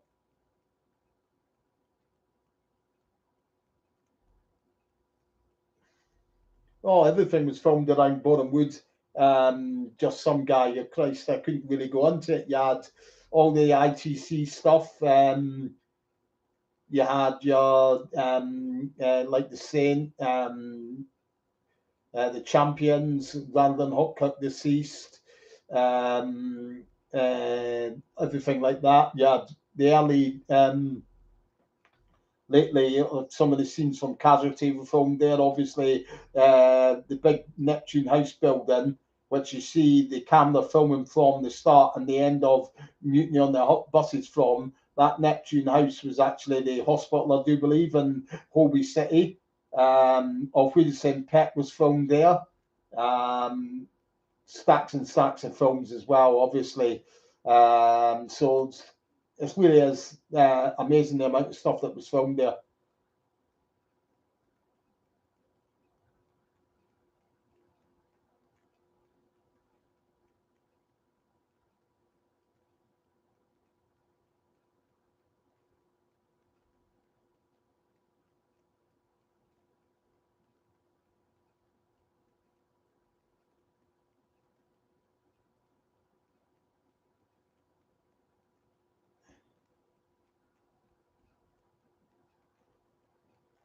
Couldn't really go into it, really. It's sort of like you'd lose touch going into how much was actually filmed down there. And especially with the amount of studios, and obviously it'll pick up again now because you've got the new Sky Studios that are getting built there. It'll be interesting to go and have a look and see how far they've progressed into that when I'm down there, obviously.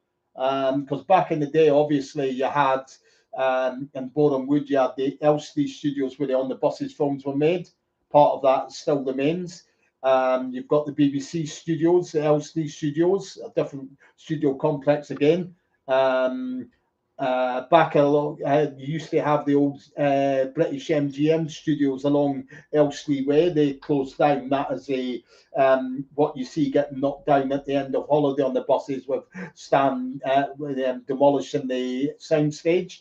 You're led to believe it's a depot, I do believe.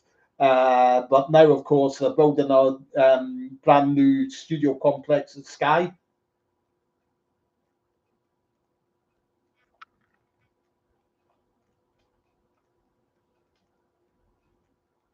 Yeah, I'll hopefully venture down there sometime as well when I get some time because I've got more location shots I want to get photographs of and all of that.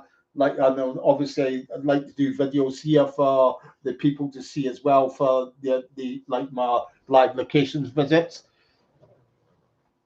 Don't know when it'll be though. It might be maybe sometime towards the end of this year or maybe into next year.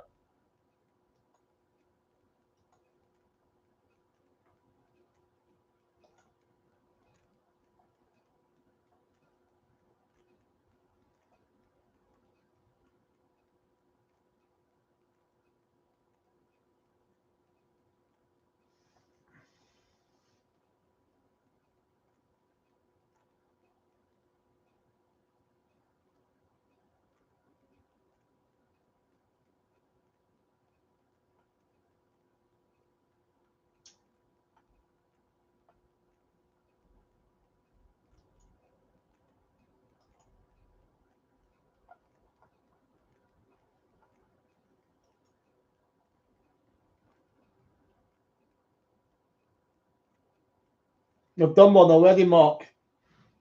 There's already been one out. This one came out in 2016. So there it is. There's all your film locations in there. There's over 200 locations in there from the TV series and films.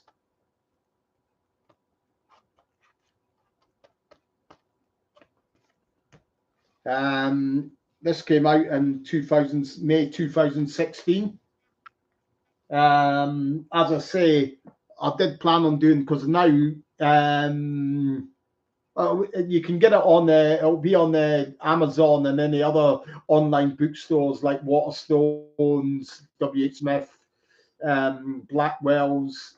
But as I say, I did plan on doing another one of these, but because when I wrote this, I had like about or just over 200 filming locations. But now I've been and photographed.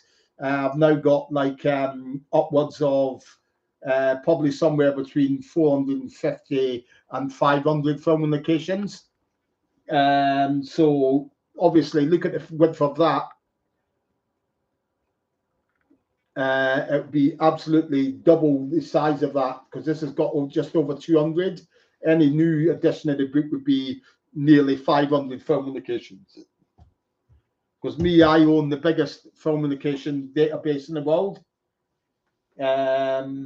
Be good to have it all down in a book, but I think the costs would kill the kill the production side of it.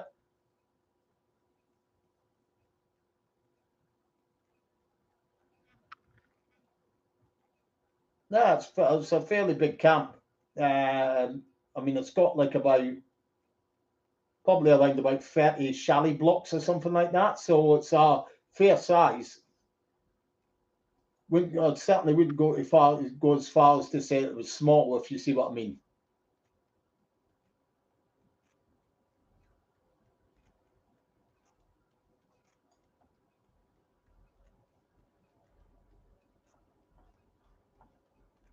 Just zooming on it now, and I'll be able to count it from up above in an aerial shot. I'll be able to tell you how many chalet blocks there is actually in the place.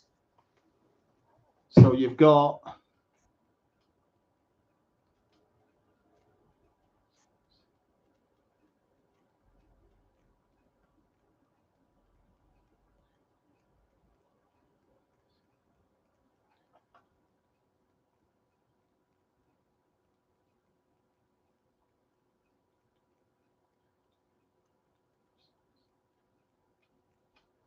Oh, it's more than I thought.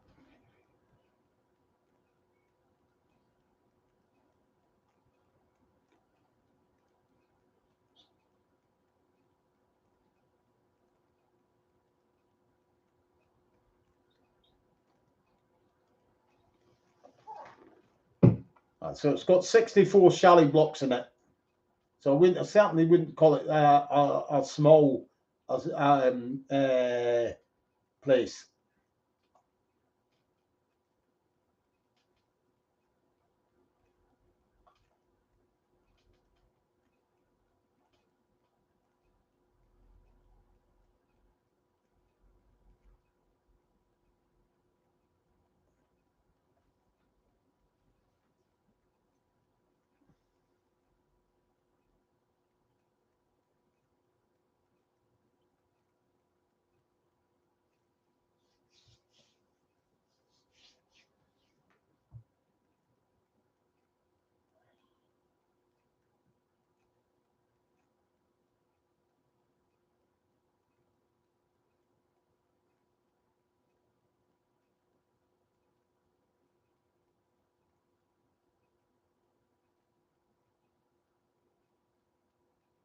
Yeah, that's been drained now, though, Mark. That's no longer there now. The Button Lake has now been drained, and it's used as a karting track.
Yeah, the gates and all of that. Everything within the camp is unchanged. The only thing that's changed since they filmed there, obviously cosmetically, the gates colour, as you say. The Bolton Lake's gone, obviously. The Bolton Lake's still there as a structure, but it's been drained and it's a go-karting track now. The first aid offices are no longer there now. The first aid room's gone. They use that for storage and repairing the tricycles that they have at the holiday camp. The canteen area that they were in, that you see them dining in, that was the actual staff canteen area. That's gone now. That's just a storage space, as just some guy said earlier.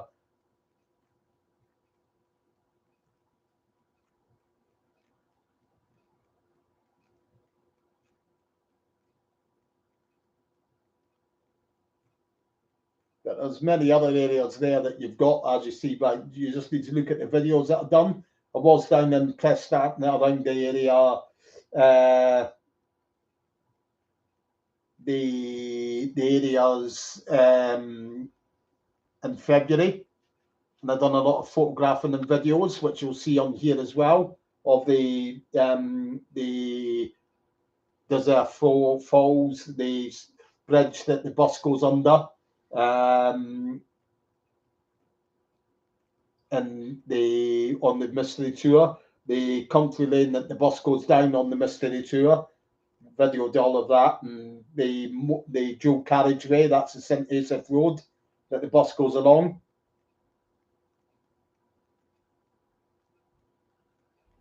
Yeah,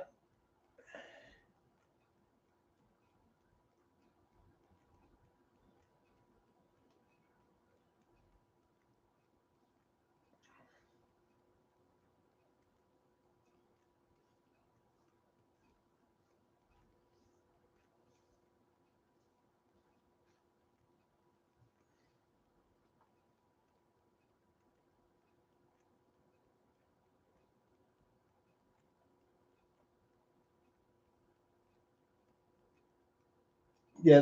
All the cast stayed at the Beaches Hotel. Well, it's the Beaches Hotel now. I'm not sure it had a different name then. Something like oh,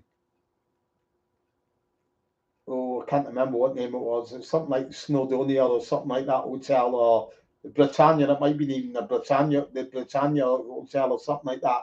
But the Beaches Hotel is the name of it now. It's right out on the right around the back of the holiday camp, looking right out onto the Irish Sea. That's where the cast all stayed. The main cast, that is. Yeah, that's right. The lesser cast, obviously supporting cast members and all that, they would have stayed in the chalet block. That would have been the square that they actually filmed most of the chalet scenes in. Although they didn't actually film in the chalets themselves, all the chalet scenes, the internal chalet scenes, were filmed back at Elstree Studios. So don't look at it and think, oh, that was an actual inside the chalet. It's not. They were filmed back at the Elstree Studios. They never actually filmed inside the chalets. But the outside of the chalets, the block that they have there, that's the chalets that the lesser cast would have been put up in, and all the crew as well, like cameramen, soundmen, and stuff like that.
Well, that was just along from there. That was on Barkby Beach.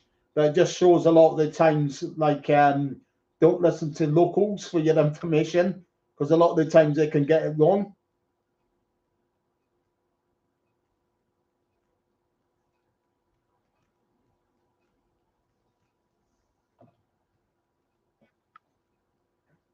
I remember when I was originally looking for the spot, the beach, the spot on the beach where the bus ends up then beached in the sand. Locals there swore blind that it was filmed on Talika Beach, but obviously it wasn't. I went up there, and Talika Beach is all a rocky surface, which obviously it isn't, and on the buses. So it's actually filmed on Barkby Beach, where the bus is stuck in the sand. That is covered in my locations book there as well. Anyway, you can tell that it's there because if you look very closely, if you're watching the film, you can see the a little white house on the hill in the background.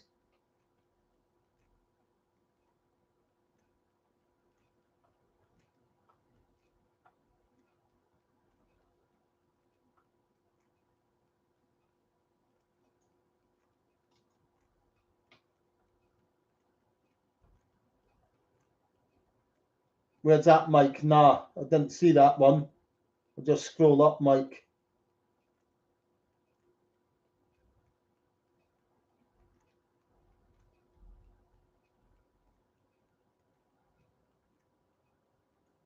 Don't think so, Mike. If you want to post it again, I haven't seen it.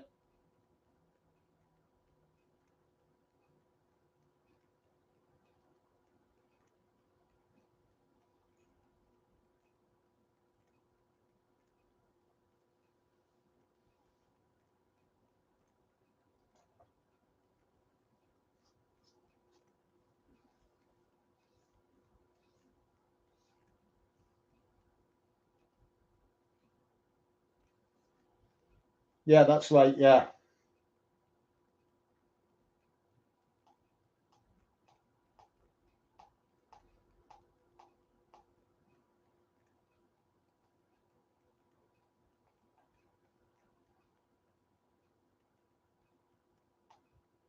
I take it must be back open now, the camp anyway, because I know there was a time around about the time that I was down there when they had storms and it ripped I think it ripped the roof off of one of the chalet blocks and it damaged the skate park. Tarpaulin was knocked over.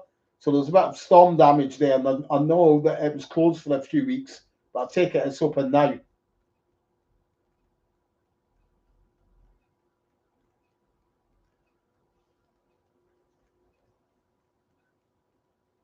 Yep, cheers for popping in, Chris.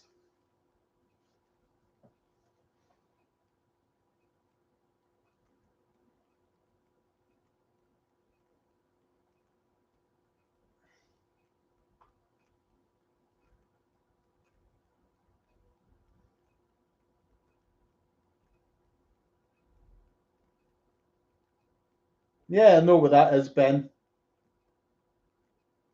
The bushes would have all just been there as a prop, so you wouldn't find them there now anyway, but know exactly where they are.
That's good to hear, Ben.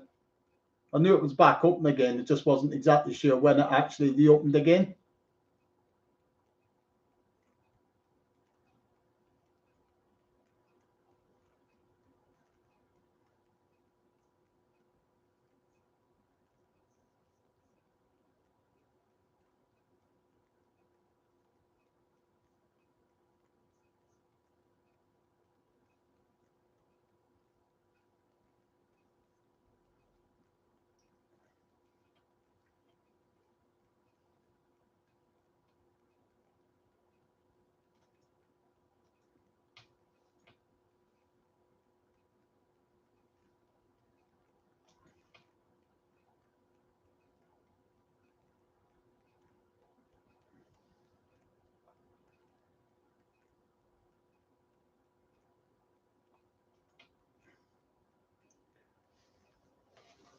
Okay, so I think I'm going to wrap it up now. I've been online for 2.5 hours. Okay, so watch out on the channel for any more videos coming up. They should be coming up maybe within the next week or so. I will be down in London, obviously, from Wednesday morning onwards until Saturday when I head back up to Scotland.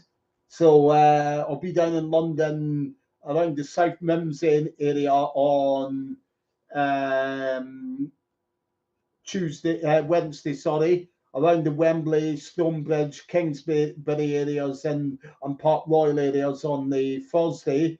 and around the maybe the Elstree and maybe St Albans area on the Friday before I head back up north on the Saturday. So thanks for everyone who's popped in and asked questions. I'm going to call it a night now. I've been online for over 2.5 hours. Watch out for the videos coming along. I might even do one or two off the hoof live videos that will post right up onto this site. I don't know. I'll have to wait and see. But thanks anyway for popping in. I hope you enjoyed the live stream, and I'll see you next time. Okay, bye everyone.